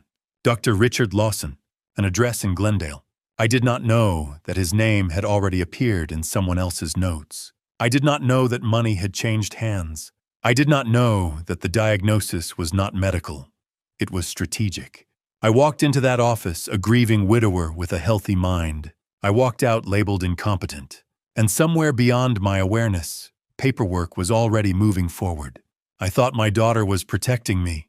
I did not know I had just stepped onto the first rung of a ladder designed to remove me from my own life. Tuesday night, I got into Darius's car carrying more weight than a thermos of coffee. It was 10:45 p.m. The Via Medical Center parking lot was nearly empty, the last few cars scattered under tall streetlights that stretched our shadows long and thin across the pavement. The air was cool, quiet, the kind of quiet that makes your thoughts louder. I opened the passenger door and slid into the seat, closing it gently behind me.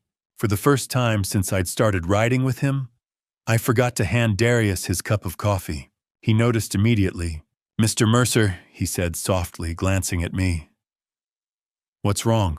I stared straight ahead through the windshield, watching nothing in particular. I went to the doctor yesterday, I said slowly. He told me I have early-stage dementia. Darius didn't move at first. Then I saw his hands tighten around the steering wheel. The dashboard lights cast a pale glow over his knuckles, which had gone almost white. His jaw flexed.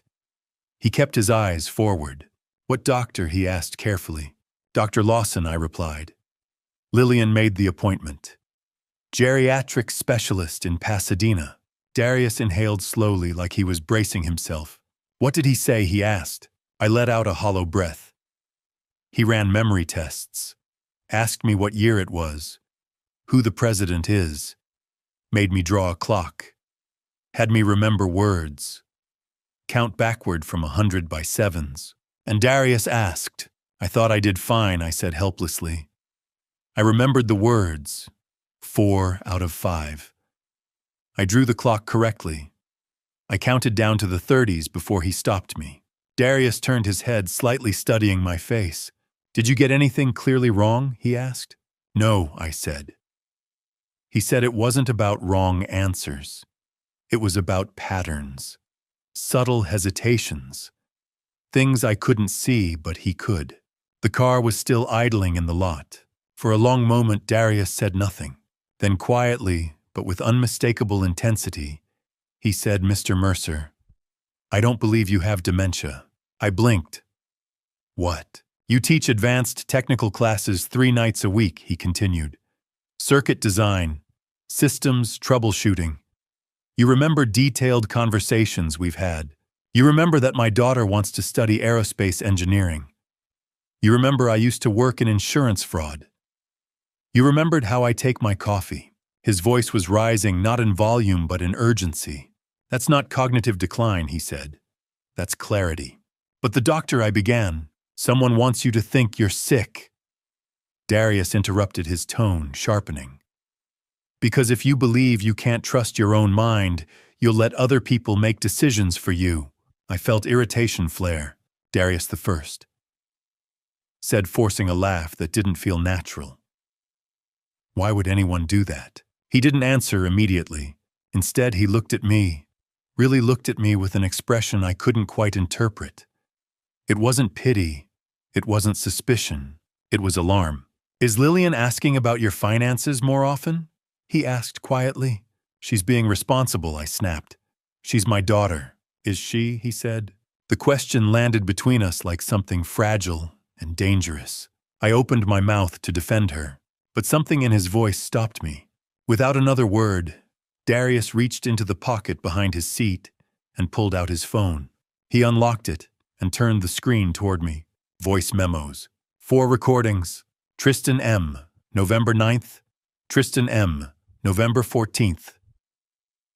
Tristan M., November 17th. Tristan M., November 24th. My brows knit together. "Who's Tristan?" I asked. Darius's voice was steady but tight beneath the surface. "Your son-in-law?" The world shifted slightly. "I've been driving him," Darius said. "For 3 weeks. He doesn't know I drive you. He doesn't know we're connected. And he's been talking." My throat went dry. "Talking about what?" you, Darius said. "Your house? Your money? A plan." "That's impossible," I said immediately. Tristan wouldn't. "He talked about Dr. Lawson," Darius cut in. "About paying him $10,000 for a diagnosis. About getting power of attorney. About placing you in a facility." My pulse began to pound. "No," I whispered. "He talked about your address," Darius continued. "Cedar Street. About the value of your home. About $400,000 in debt." The words felt surreal. "He hired 2 men," Darius said, "to persuade you if you refused to sign paperwork." My stomach turned. He said, "Make it look like he fell." The air seemed to leave the car. I stared at him. "That's insane," I said weakly. "You must have misunderstood." I recorded everything Darius said. His voice didn't waver. "I have 4 separate conversations. Dates, times, names." He held the phone between us like evidence in a courtroom. "I need you to hear them," he said. "Not here. Not in the parking lot. But somewhere private." I shook my head, trying to slow my racing thoughts. "Why now?" I asked. "Why tonight?" Darius's eyes met mine, and I saw something there I had never seen before. Fear. Not for himself, for me. "Because Wednesday night," he said quietly, "2 men are supposed to be inside your house." The words hit like a physical blow. I couldn't breathe for a second. After 10:30, he continued. "After you get home from volunteering." My mind scrambled backward. Wednesday. Tomorrow was Wednesday. "Tomorrow might be too late," he said. The silence inside the car was deafening. Darius had always been calm, steady, thoughtful. He waited until I was inside before driving away. He remembered my routines. He shared stories about his daughter. He had never once overstepped. And now he was asking me to trust him over my own blood. I looked down at the phone again. 4 recordings. 4 dates. Tristan's name? "What's on them?" I asked quietly. "The whole plan," Darius said. From the beginning. My heart hammered against my ribs. Every instinct told me this was absurd.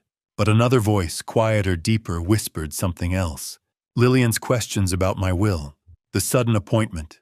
Dr. Lawson's diagnosis. The word denial. The recommendation for assisted living. A pattern. Subtle. I closed my eyes and took a slow, steady breath. When I opened them, Darius was still watching me, waiting, trusting me to decide. "Okay," I said finally, my voice barely above a whisper. "Come inside." The tension in his shoulders eased just slightly. He slipped the phone back into his pocket and put the car into drive. "Thank you," he said softly. We pulled out of the lot and onto the dark Pasadena streets. Streetlights streaked across the windshield. Neither of us spoke. I should have asked more questions. I should have demanded proof before agreeing. I should have told him to take me home and forget the whole thing. But something in his voice, something unpolished and urgent, told me this wasn't paranoia. It was warning. And as we turned onto Cedar Street, I realized something chilling. If Darius was right, then the appointment, the diagnosis, the tears, none of it had been about protecting me. It had been about positioning me. And tomorrow night, someone was scheduled to make sure I never objected.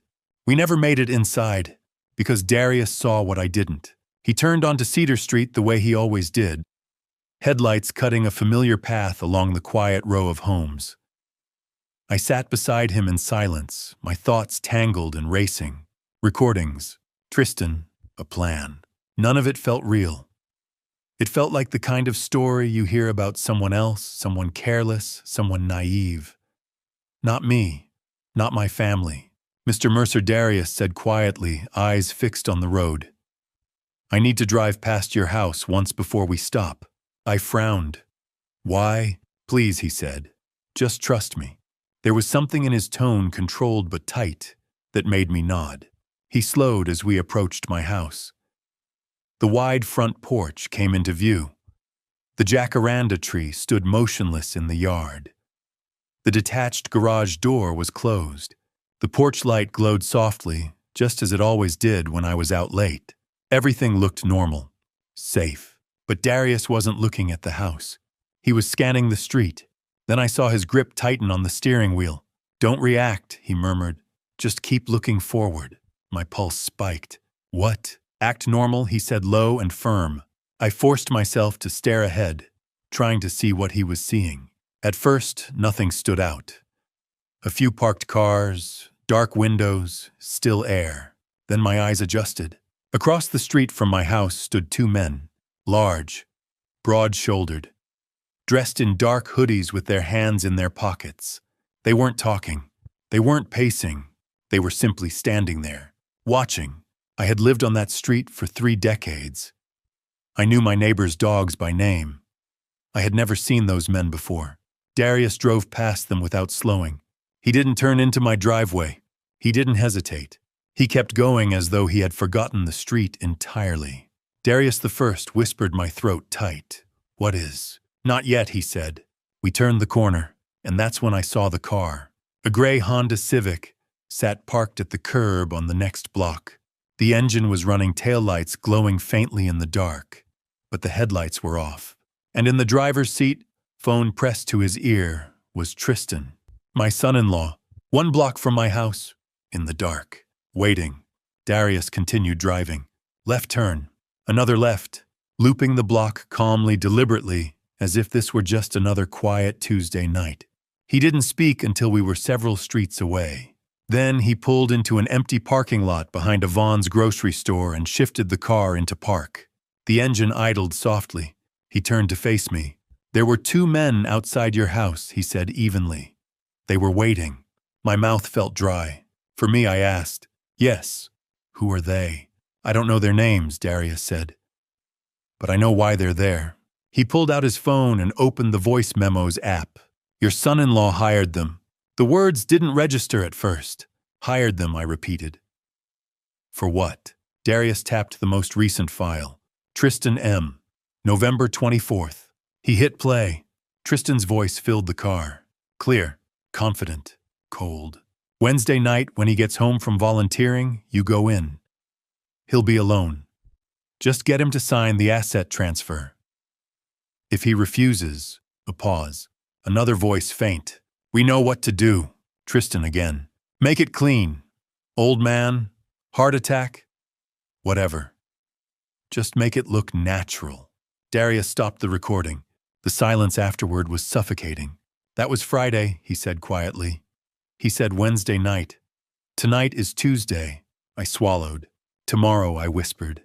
Darius nodded. They were either early, he said, or they're scouting.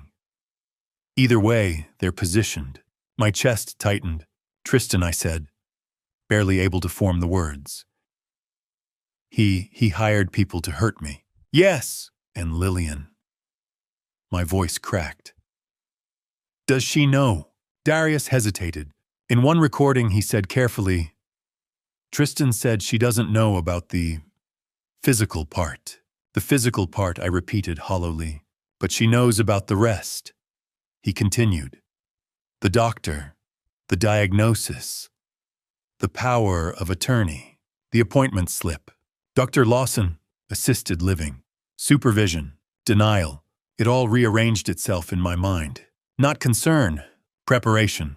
I don't understand, I whispered. Why would they do this? Darius's answer was simple. Money. He met my eyes. Your house, your retirement accounts. Tristan mentioned $400,000 in debt. He needs cash. Fast. I leaned back against the seat. Lillian's tears in the doctor's office. Her trembling voice. Dad, we'll figure this out together. Was it real or rehearsed? I felt something inside me fracture. We have to go to the police, I said finally. Yes, Darius replied immediately. Right now. He shifted the car into drive. As we pulled out of the lot, I looked back in the direction of my house, the place Margaret and I had built together, the lemon tree she had planted, the porch where we had watched summer storms roll in. Two men had been standing outside it, waiting. Mr. Mercer, Darius said quietly, as we accelerated toward the main road. If I hadn't been driving Tristan these past few weeks. He didn't finish. He didn't need to. If he hadn't overheard. If he hadn't recorded. If he hadn't paid attention. If he had looked away. Tomorrow night, I would have walked through my front door, believing I was simply tired from volunteering. Believing my daughter was worried about my memory. Believing a doctor's diagnosis. And two men would have followed.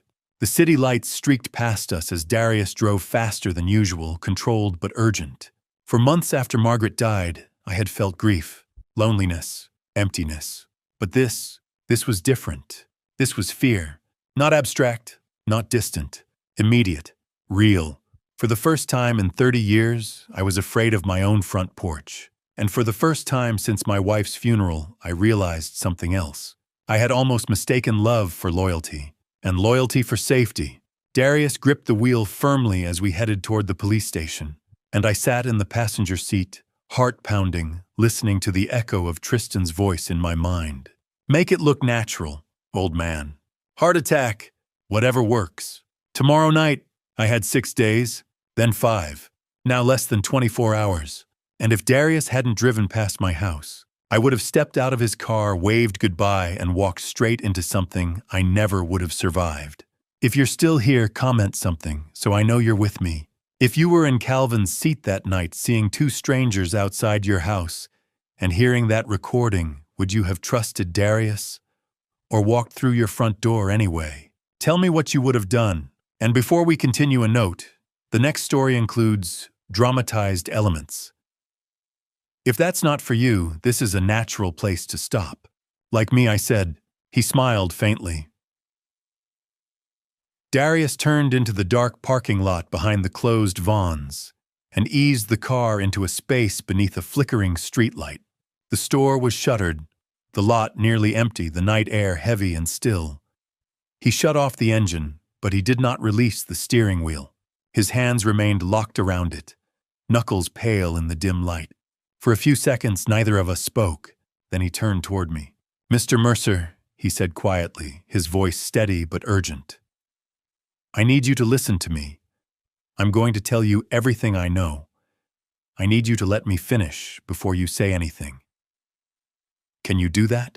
My throat felt tight, like someone had wrapped a cord around it. I nodded. Darius drew in a slow breath. For the past 3 weeks, I've been driving your son-in-law, Tristan Maddox. He's requested rides several times. And when he drinks, he talks. I stared at him, my mind lagging behind his words. He's been talking about an old man in Pasadena, Darius continued. A house worth over $2 million. Retirement accounts. A daughter named Lillian. And a plan.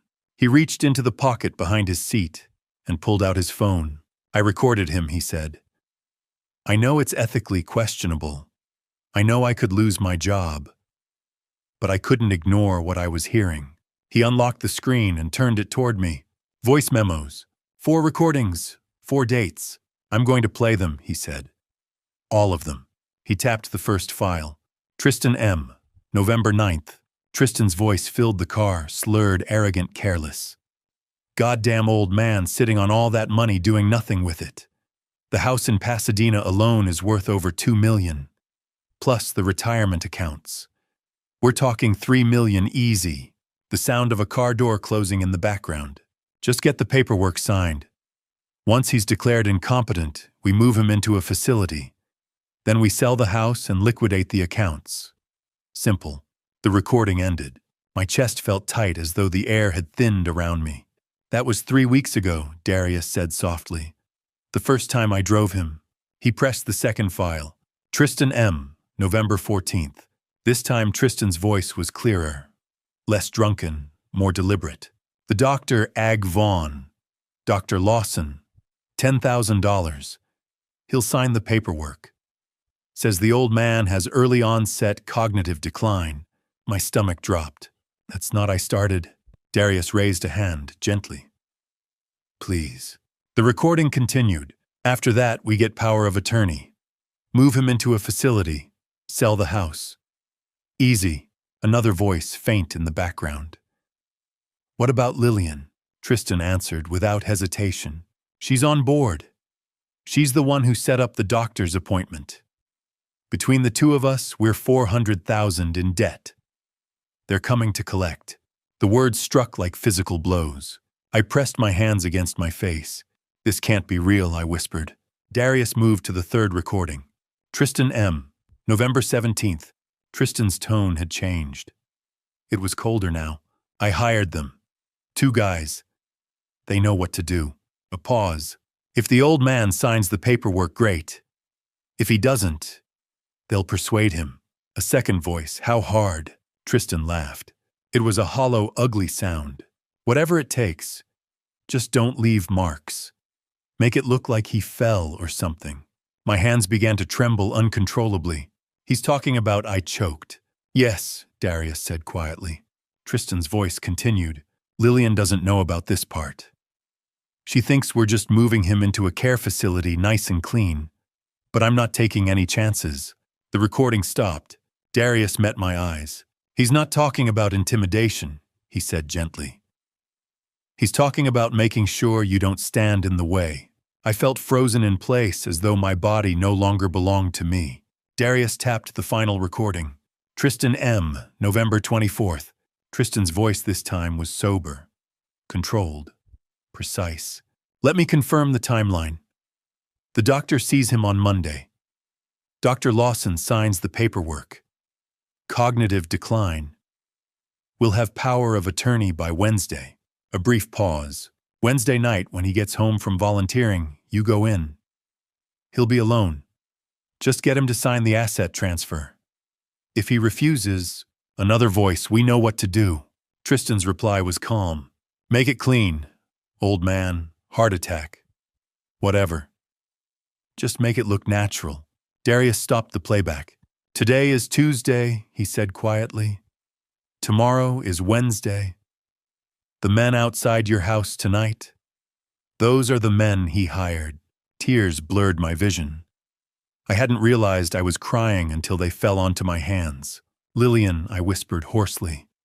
My daughter. Darius's voice softened. In the recordings, Tristan says she doesn't know about the violence, but she knew about the doctor, the diagnosis, the power of attorney. The room seemed to tilt, the appointment slip, the tears in the office, the word denial. I bent forward, burying my face in my hands. The sobs came without warning, deep, raw, tearing through me. My daughter, I managed, my only child. Darius didn't interrupt. He didn't offer empty reassurances. He simply waited.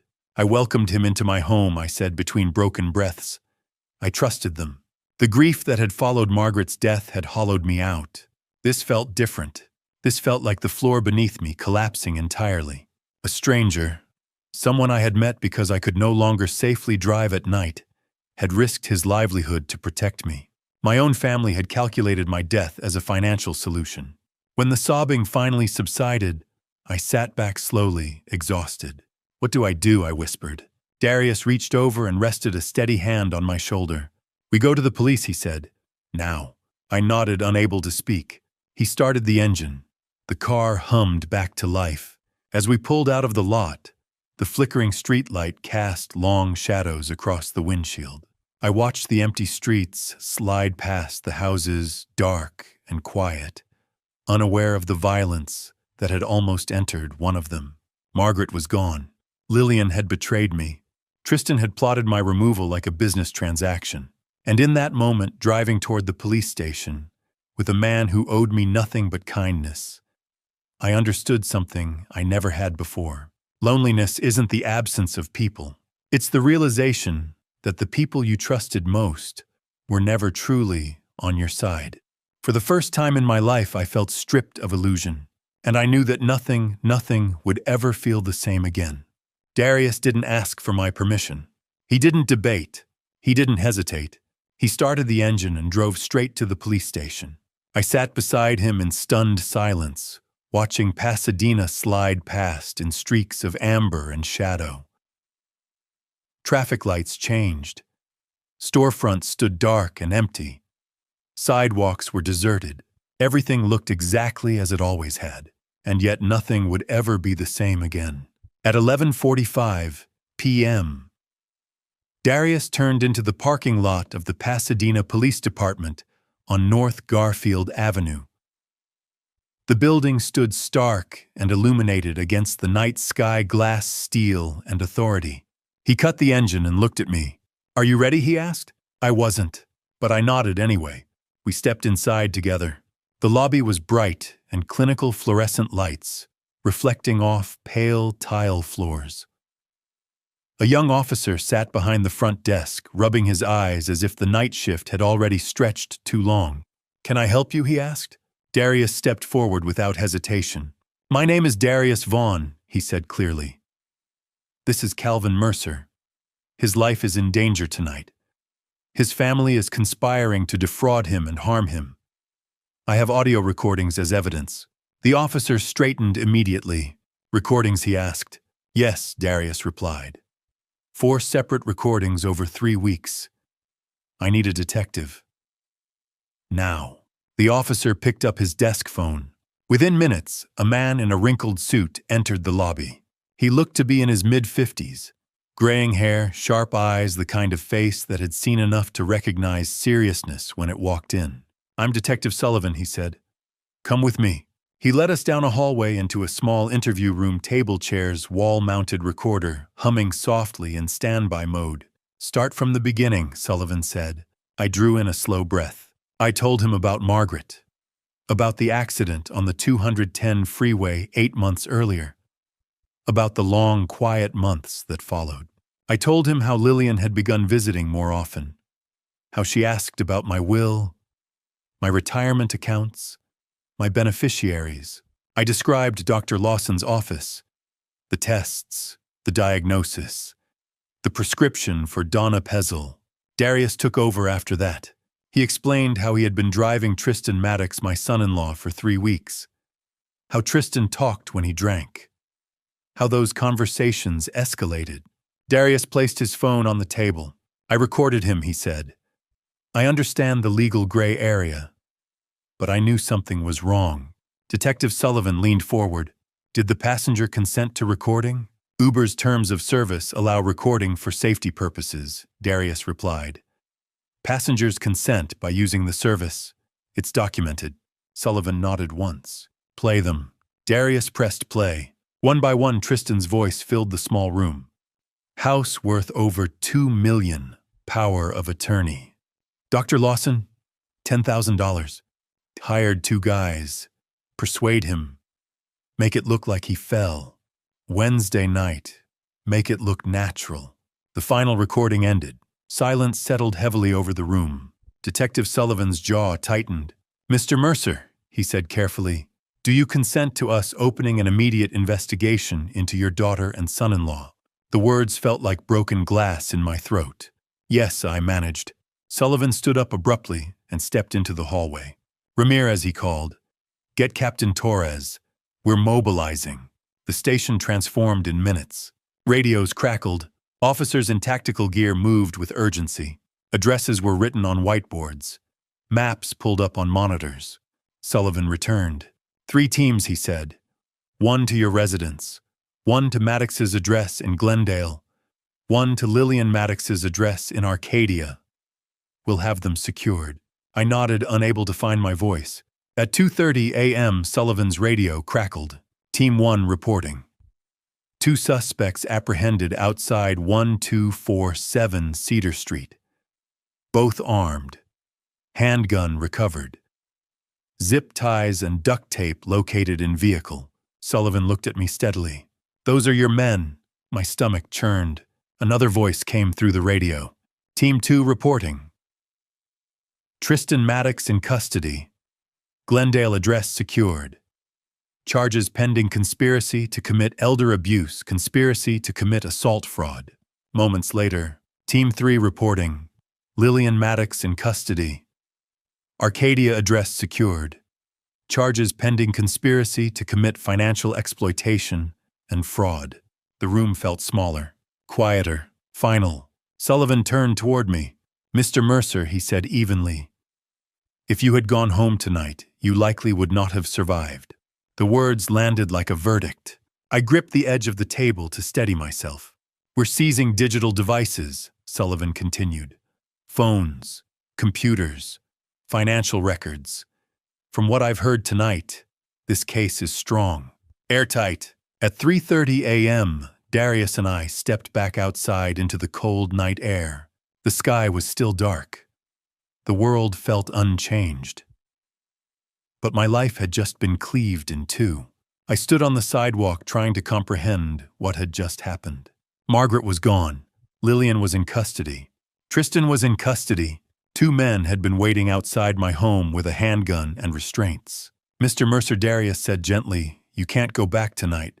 Your house is a crime scene, and you shouldn't be alone." I looked at him, exhausted beyond words. "Where do I go?" "My place," he said. "It's not fancy, but you'll be safe.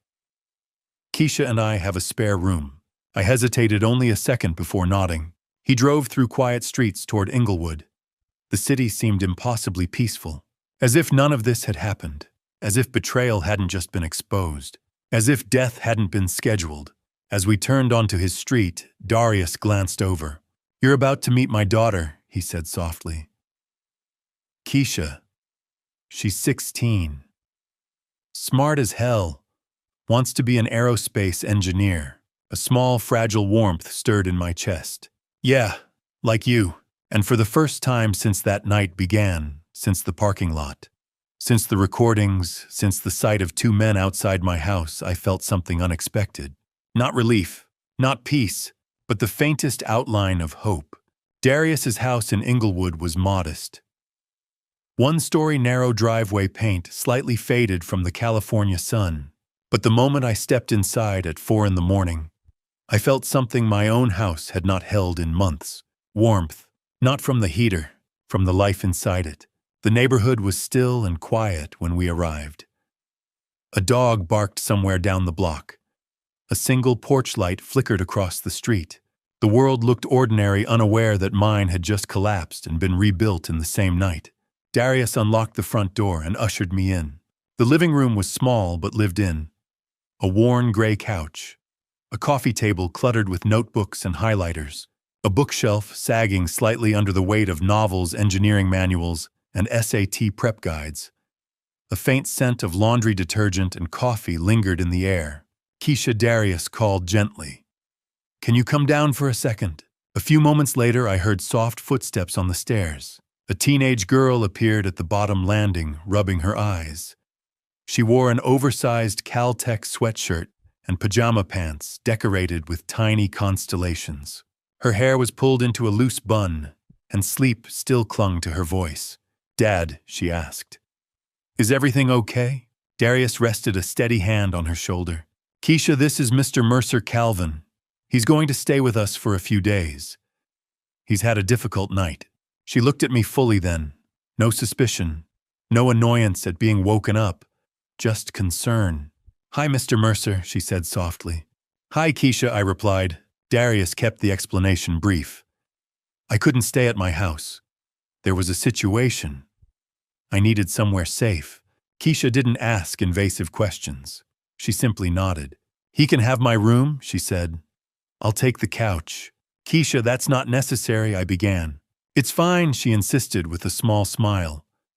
"I study late all the time anyway." Darius squeezed her shoulder. "Thank you." She led me upstairs.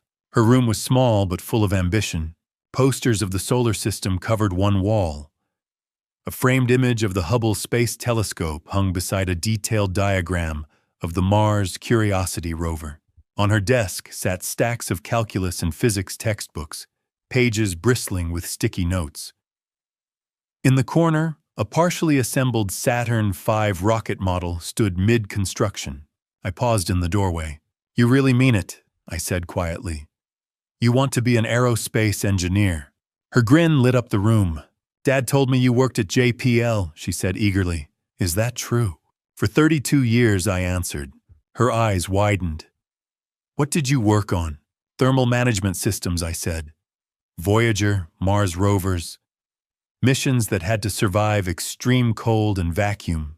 She leaned against her desk, captivated. "You worked on Voyager," she whispered. "Yes. The golden record." I nodded. She shook her head in awe. "That's incredible." Something shifted inside me. For months after Margaret died, I had felt hollow. Useless. Like the most meaningful parts of my life had already ended. Standing in that room, surrounded by posters of distant galaxies and the dreams of a 16-year-old girl, I felt something stir again. Contribution. Connection. "Get some rest, Mr. Mercer," Keisha said gently. "We can talk more tomorrow." "Thank you," I said. She slipped out quietly, closing the door behind her. I sat on the edge of her bed and looked around. Dreams covered the walls. Lillian's room when she was that age had been filled with art sketches and accounting textbooks. I had believed in her future as fiercely as she believed in herself. Now that memory felt fragile. Darius appeared in the doorway. "You okay?" he asked softly. "Your daughter is extraordinary," I said. He smiled faintly. "I know. Everything I do is for her. She's lucky." He nodded once. "Get some sleep. Tomorrow will be long." The next 3 days passed in a strange blur. I remained at Darius's house while Detective Sullivan kept me informed. On Wednesday afternoon, Sullivan called. "We found emails between Tristan Maddox and Dr. Richard Lawson," he said. "Bank records confirm a $10,000 transfer labeled as a consulting fee. Lawson's in serious trouble." I closed my eyes. "So the diagnosis, all of it," fabricated Sullivan confirmed, completely. The word felt heavy and liberating at the same time. On Thursday, Sullivan called again. "We executed a search warrant at Lillian's apartment," he said. "Credit card debt exceeding $220,000. Gambling losses. Loans from illegal lenders. We also discovered she was terminated from her accounting firm 18 months ago for embezzlement." The room felt smaller. "She told me she quit," I said. "She didn't," Sullivan replied quietly. There was a pause before he continued. "The 2 men we arrested outside your house have cooperated.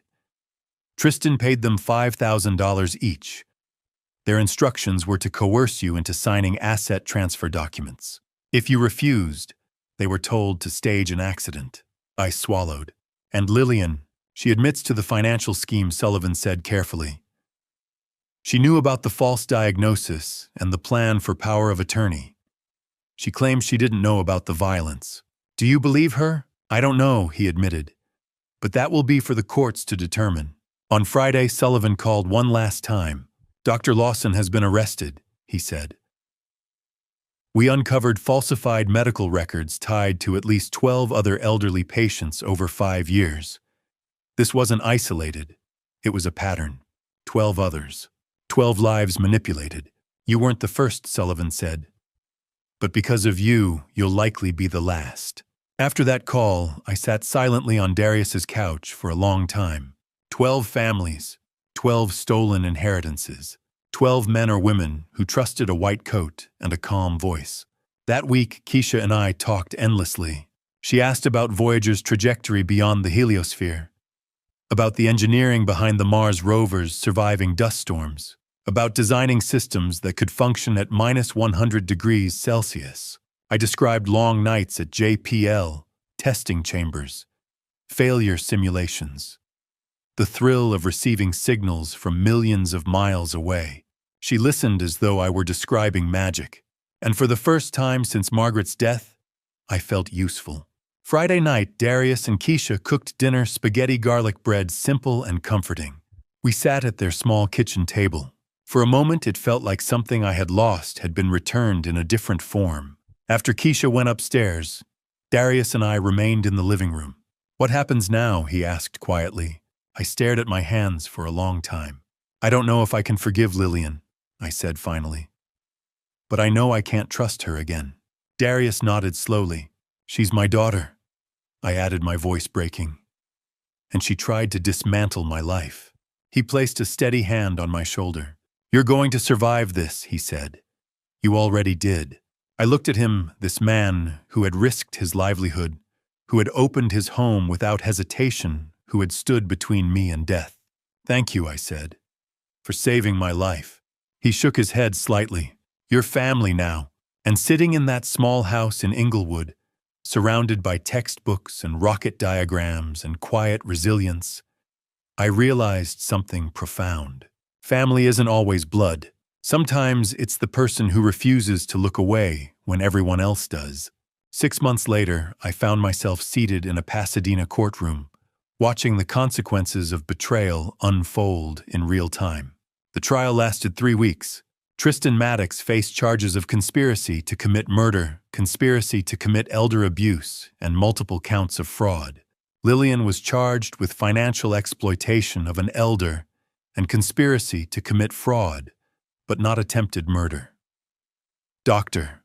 Richard Lawson stood accused of medical fraud, conspiracy, and falsifying medical records. The 2 men Tristan had hired were charged with conspiracy to commit assault and attempted extortion. The courtroom was rarely empty. Reporters filled the back rows. Observers leaned forward in their seats. People who had followed the story and headlines came to witness its ending. I sat in the front row every day, hands folded in my lap, forcing myself to breathe slowly. Darius sat beside me, having taken time off work to attend. Keisha sat on his other side, her hand resting lightly on his arm whenever testimony turned particularly dark. The first week was devoted almost entirely to evidence. The prosecution began with the recordings. One by one, the 4 audio files Darius had captured were played in open court. Tristan's voice echoed through the courtroom speakers, sometimes slurred, sometimes sober, always calculating. House worth over $2 million. Power of attorney. Dr. Lawson, $10,000. Cognitive decline. Hired 2 guys. Make it look like he fell. Wednesday night you go in. The jurors listened without interruption. Some stared straight ahead, expressionless. Others visibly stiffened.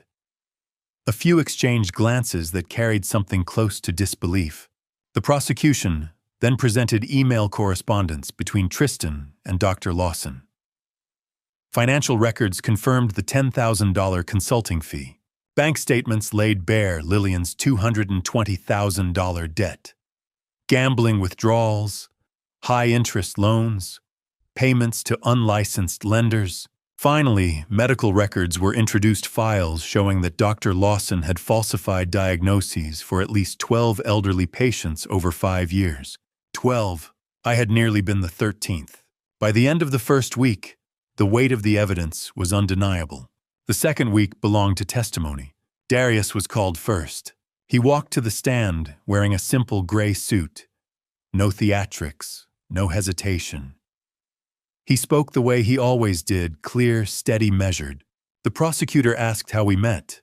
"I'm a rideshare driver," Darius explained. "Mr. Mercer became a regular passenger. We developed a friendship." "And Tristan Maddox?" the prosecutor asked. "He was also a passenger," Darius replied. "Multiple times, often intoxicated. He talked freely." Darius described overhearing Tristan discuss an old man in Pasadena, a house worth millions, a daughter named Lillian, a strategy involving power of attorney. "Why did you record him?" the prosecutor asked. Darius looked directly at the jury. "I'm a former insurance fraud investigator," he said. "For 12 years, I investigated people who exploited vulnerable populations. 3 years ago, I tried to stop a physician who was defrauding elderly patients. I was terminated for pursuing it." He paused. I couldn't ignore what I was hearing. "Not again." "And what did you do once you had the recordings?" "I confronted Mr. Mercer. Then we went to the police." "Why not go to the police first?" Darius answered without hesitation. "Because Mr. Mercer needed to hear it himself. He needed to understand the danger came from his own family. It had to be his decision." The prosecutor's final question hung in the air. "If Mr. Mercer had gone home that night, do you believe he would have survived?" Darius did not look at me. He looked at the jury. "No," he said firmly. The men were waiting, armed, prepared. If he had walked through that door, he would not have walked back out. Silence followed. Then it was my turn. The walk to the witness stand felt longer than the hallway from the police lobby months earlier. I placed my hand on the Bible and swore to tell the truth. The prosecutor guided me gently through my life before November. I spoke about Margaret, about 42 years of marriage, about the accident on the 210 freeway, about grief that hollowed out every room in my house. I described Lillian visiting more frequently after the funeral, the questions about my will, my retirement accounts, beneficiaries. "At the time, did you find her questions suspicious?" the prosecutor asked. "No," I said. "I thought she was worried about me. And now..." I looked at my daughter across the courtroom. Her hair was pulled back, her face thinner than I remembered, eyes rimmed red. "Now I understand she was positioning herself," I said quietly. I described Dr. Lawson's office, the clock drawing, the memory tests, the prescription for donepezil. "Did you believe you had dementia?" the prosecutor asked. "At first, yes," I admitted. "Then Darius told me someone might want me to think I was sick, so I would surrender control." "And was he right?" "Yes." The prosecutor paused before the final question. "Do you believe your daughter intended for you to be killed?" The courtroom held its breath. I considered my answer carefully. "No," I said at last. "I don't believe Lillian wanted me dead. But I believe she wanted my money badly enough that she stopped asking what Tristan was willing to do." I looked at her. I don't think she wanted to know. The defense's week followed. Lillian took the stand in a simple blue dress. She looked fragile, smaller than I remembered. Her attorney asked her to explain. "I made terrible decisions," she said, voice trembling. "I was in debt, gambling, loans. I owed over $200,000. The people I owed were threatening me." She wiped her eyes. "Tristan said he had a solution. Power of attorney, assisted living, sell the house, pay everything off. He said it would be controlled, legal, that my dad would be safe." "Did you know he hired men to harm your father?" her lawyer asked. Lillian shook her head violently. "No, I didn't know. I swear I didn't know." Her voice cracked. "I thought he'd just be moved somewhere nice. I didn't know about the men. I didn't know he planned to hurt him." She turned toward me. "I'm sorry, Dad," she whispered. "I never wanted you dead." Her sobs filled the room. I did not respond. The jury deliberated for 2 full days. When they returned, the courtroom filled again. Tristan Maddox was found guilty on all counts, including conspiracy to commit murder. Dr. Lawson was convicted of medical fraud, conspiracy, and falsification of records. The 2 hired men were convicted of conspiracy to commit assault and attempted extortion. Lillian was found guilty of financial exploitation of an elder and conspiracy to commit fraud, but not guilty of attempted murder. The sentences followed weeks later. Tristan received a lengthy prison term, effectively decades behind bars. Dr. Lawson lost his medical license and received a substantial sentence. The hired men were sentenced to years in state prison. Lillian received a reduced sentence, several years, with eligibility for parole, based on cooperation and lack of direct involvement in the violence. When the judge read the verdicts, I felt no triumph, no relief, only a quiet, aching finality. After the proceedings ended, Darius stood beside me outside the courthouse. "You did the right thing," he said.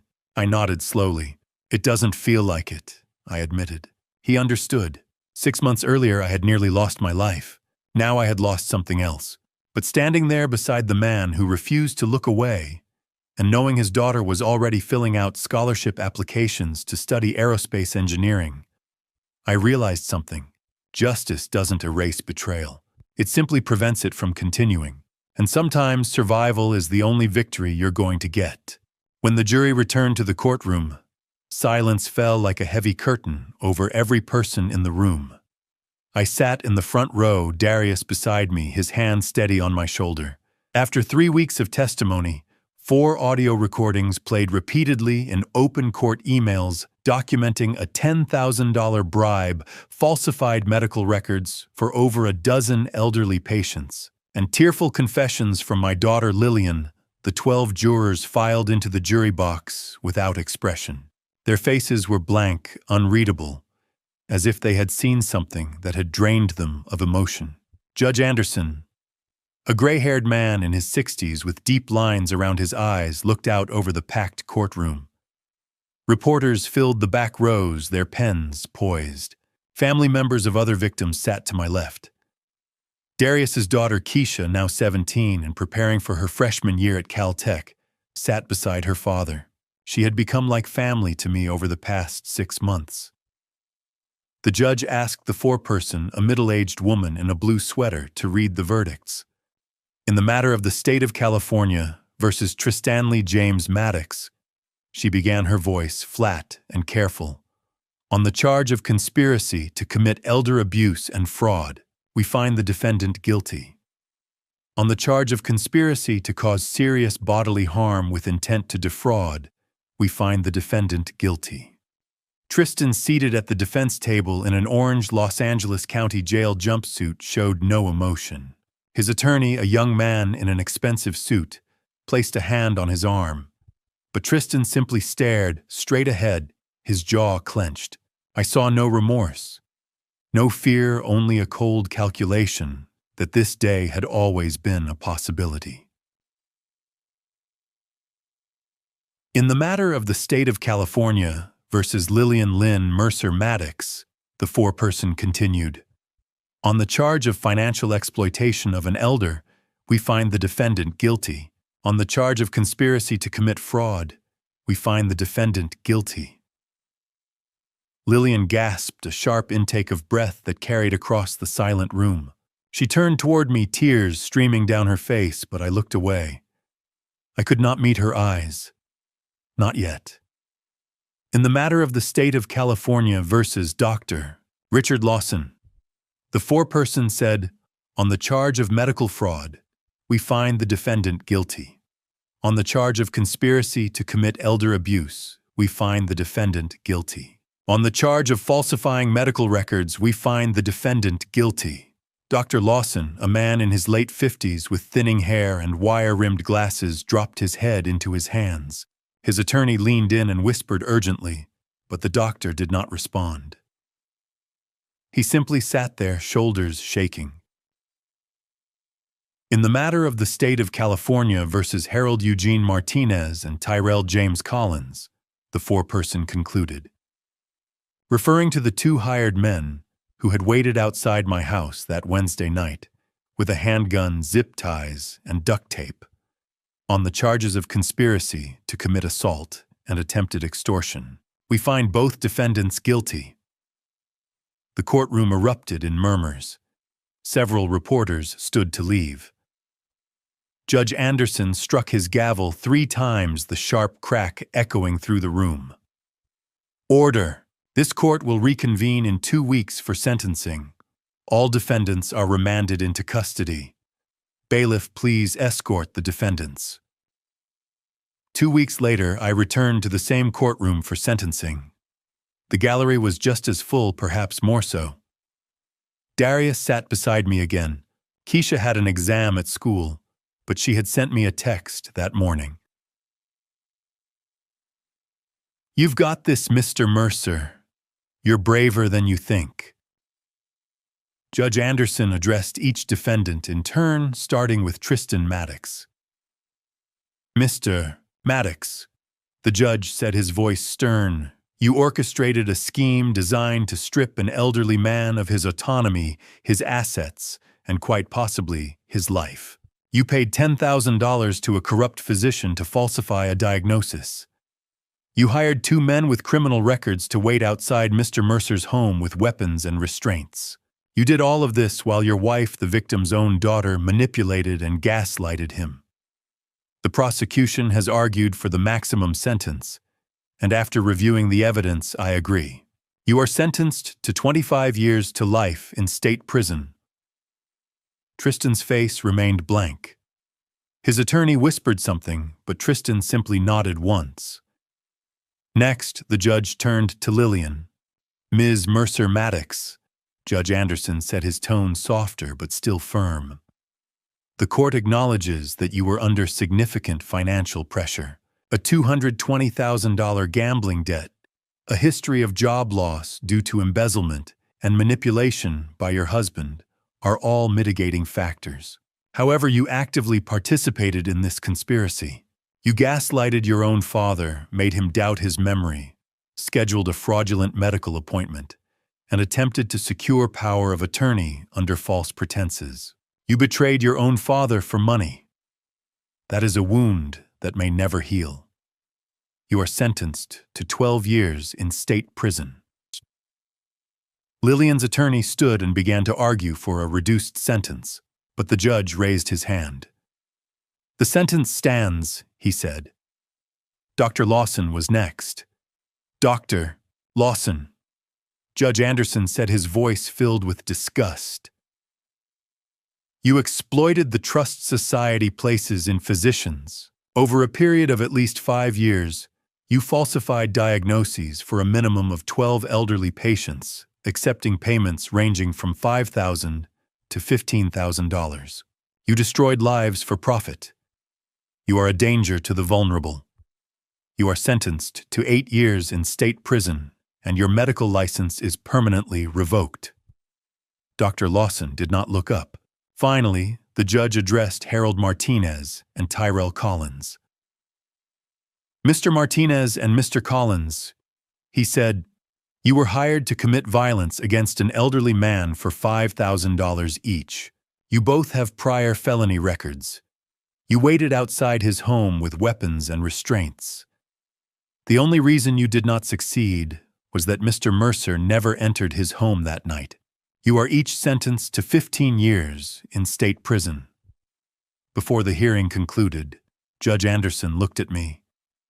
"Mr. Mercer," he said, "the court recognizes your courage in coming forward. You have the opportunity to make a victim impact statement if you wish." I stood my legs, trembling. I turned to face Lillian, who sat at the defense table in a gray jumpsuit, her hands cuffed in front of her. "Lillian," I began, my voice breaking, "you were my only daughter.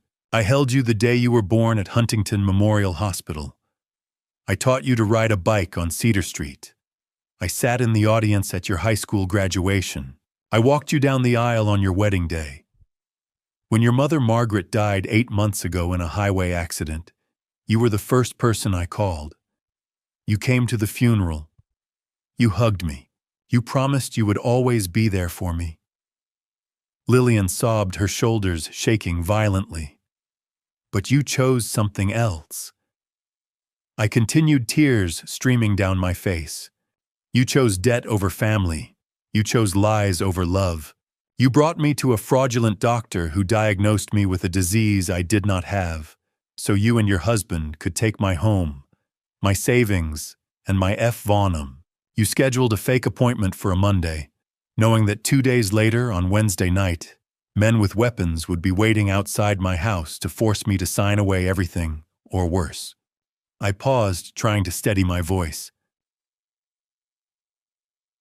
If my rideshare driver Darius Vaughn had not been paying attention, if he had not recognized your husband Tristan from previous rides, if he had not recorded Tristan's drunken confessions, if he had not driven past my house that Wednesday night instead of stopping, I would have walked through my front door and into a trap. I would not be standing here today. Lillian looked up, her face red and swollen with tears. Dad, I'm so sorry. I never wanted you to get hurt. I will always love you, Lillian, I said quietly, my voice barely above a whisper. But I will never trust you again. The courtroom was silent. Even the reporters had stopped writing. As the bailiff stepped forward to lead Lillian away, she turned back one last time, her voice choked with sobs. I love you, Dad. I nodded, but I felt nothing inside. No peace, no satisfaction, only a deep, bottomless emptiness that seemed to expand with every breath. Darius placed his hand on my shoulder. Let's go home, he said softly. We walked out of the Pasadena courthouse into the bright California sunlight. The trial was over. Justice had been served. But as I climbed into Darius's car and watched the courthouse disappear in the side mirror, I realized something. The wound Lillian had left would take years to heal, if it ever did. 2 years have passed since the night Darius drove past my house instead of stopping. I am 70 years old now. I still live in the same craftsman-style house on Cedar Street in Pasadena. The house Margaret and I bought decades ago for a little under $400,000. The house that is now worth over $2 million. The house my daughter Lillian and her husband Tristan Maddox tried to steal from me. But I am no longer alone. 6 months after the trial, Darius and his daughter Keisha moved in with me. Darius no longer drives for Uber. Technically, I hired him as my personal assistant, helping me manage my finances, coordinate my volunteer work at the VA Medical Center, and maintain the house. But that is just a formality. In reality, we treat each other like family. Keisha is 18 now. Last fall, she was accepted into the California Institute of Technology, known to everyone in Pasadena simply as Caltech, with a major in aerospace engineering. When the acceptance letter arrived, she ran through the house, screaming, waving the envelope in the air. Darius cried. I cried too, remembering the first night I met her, a quiet 16-year-old girl with a poster of the Hubble Space Telescope on her bedroom wall and a half-built model of the Saturn V rocket on her desk. I cover all of Keisha's tuition, housing, and living expenses. It is not charity. It is an investment in a brilliant young mind, and more than that, it is what family does. In return, Keisha lets me be her informal advisor. Every evening when she comes home from campus, we sit together in my old study, the one with the framed photos of the Voyager spacecraft and the Mars rovers on the walls, and I teach her about orbital mechanics, thermal systems, and the real stories behind the missions that made history at the Jet Propulsion Laboratory. Watching her eyes light up when she finally understands a concept, seeing her sketch out a trajectory calculation on the whiteboard I installed last year, hearing her ask the kinds of questions I used to ask my own mentors 40 years ago at JPL fills me with a kind of joy I thought I had lost forever. Every month I receive a letter from Lillian. She writes from the California Institution for Women in Corona, where she is serving her 12-year sentence. The letters arrive in plain white envelopes with the prison's return address stamped in the corner. Lillian writes about her regret, about the gambling addiction treatment program she has enrolled in, about the therapy sessions she attends twice a week. She writes that she understands why I have not responded, that she does not expect forgiveness, but that she wants me to know she is trying to become a better person. I keep the letters in a shoebox in the back of my closet. I have not read most of them. Perhaps one day I will. Perhaps one day I will write back. But not today. The wound is still too deep. This morning I woke up at 6:30 the way I have every morning for the past 50 years. I walked downstairs in my slippers and made a pot of coffee, the same dark roast Darius and I buy from the grocery store on South Lake Avenue. Darius came down a few minutes later, already dressed in jeans and a Caltech t-shirt Keisha gave him for Father's Day. I poured him a cup without asking, added no sugar, no cream, exactly the way he likes it. Keisha ran downstairs at 7, her backpack slung over one shoulder, her hair pulled back in a ponytail, and asked if I could help her with an orbital mechanics problem she was stuck on. We sat together at the kitchen table, the three of us working through the math, while the morning sunlight poured through the window. It felt natural. It felt like home. I think about Margaret often. I think about the 42 years we spent together. The vacations to Yosemite, the quiet Sunday mornings reading the newspaper together, the way she used to hum while she cooked dinner. Losing her in that highway accident was the worst pain I have ever known. It was a pain born of love, of loss, of the natural cruelty of the world. Losing Lillian was different. I lost her not to death, but to betrayal to Jivon, to a choice she made to value money over her own father. That is a pain I am not sure I will ever fully understand or accept, but I have gained something I never expected. I have a family again. Not the family I was born into, not the family I raised, but a family I chose and who chose me in return. This is my true story, and it happened right here in Pasadena, California. If my rideshare driver had not driven past my house that Wednesday night, if Darius Vaughn had not been paying attention, if he had not recognized the danger and acted, I would be dead. That is not an exaggeration. That is a fact confirmed by the Pasadena Police Department, by Detective Sullivan, by the weapons and restraints found on the two men waiting outside my home. So I want to leave you with this: pay attention to the people around you. Notice when something feels wrong. Kindness is not weakness. Listening can save a life. And sometimes a stranger will care about you more than your own family ever did. I am 70 years old. I still volunteer at the VA Medical Center every Tuesday, Thursday, and Saturday night, teaching veterans technical skills and listening to their stories. I still live in the house on Cedar Street. I have a family once again. And every morning when I wake up, I am grateful for the night Darius Vaughn drove past my driveway instead of stopping. The night he looked in his rearview mirror and saw two men in dark hoodies standing where no one should have been standing. The night he made a choice that saved my life. That is the end of my story. And to you listening to this story, remember this: blindness does not begin with evil. It begins with comfort. I trusted blood over behavior. I ignored red flags because I wanted to believe my daughter could never be part of something like family betrayal. I was wrong. This is my family story, and I share it so you do not repeat my mistakes. I used to think family meant automatic loyalty. I believed love was permanent simply because it was shared by blood. But family betrayal does not arrive wearing a villain's face. It arrives gently: questions about your finances, sudden concern about your memory, offers to help manage your affairs. Small lies grow quietly until they become something deadly. That is how my family story nearly ended. I stand here today because one man refused to look away.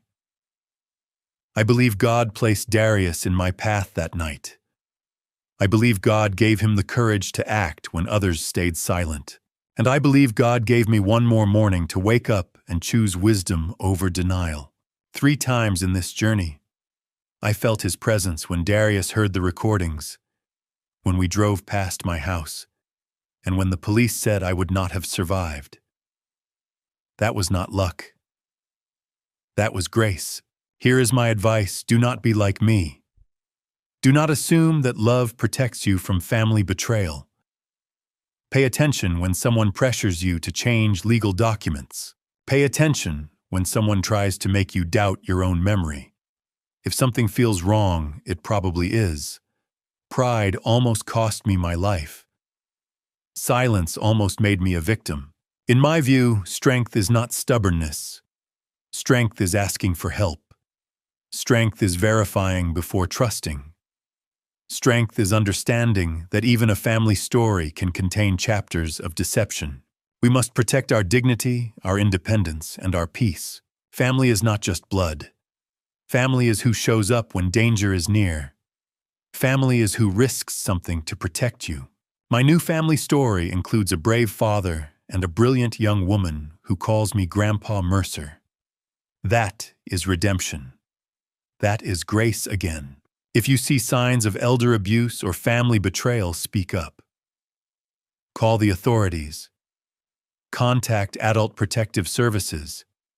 Tell someone. Silence protects the wrong people. Now I want to hear from you. If you were in my place, what would you have done differently? Share your thoughts below. If this family story moved, you consider sharing it with someone who might need to hear it, and subscribe if you believe stories like this matter. Thank you for staying with me until the very end. And one final note. Upcoming stories may include dramatized elements crafted for education and awareness. If that is not your preference, you are free to choose content that better suits you.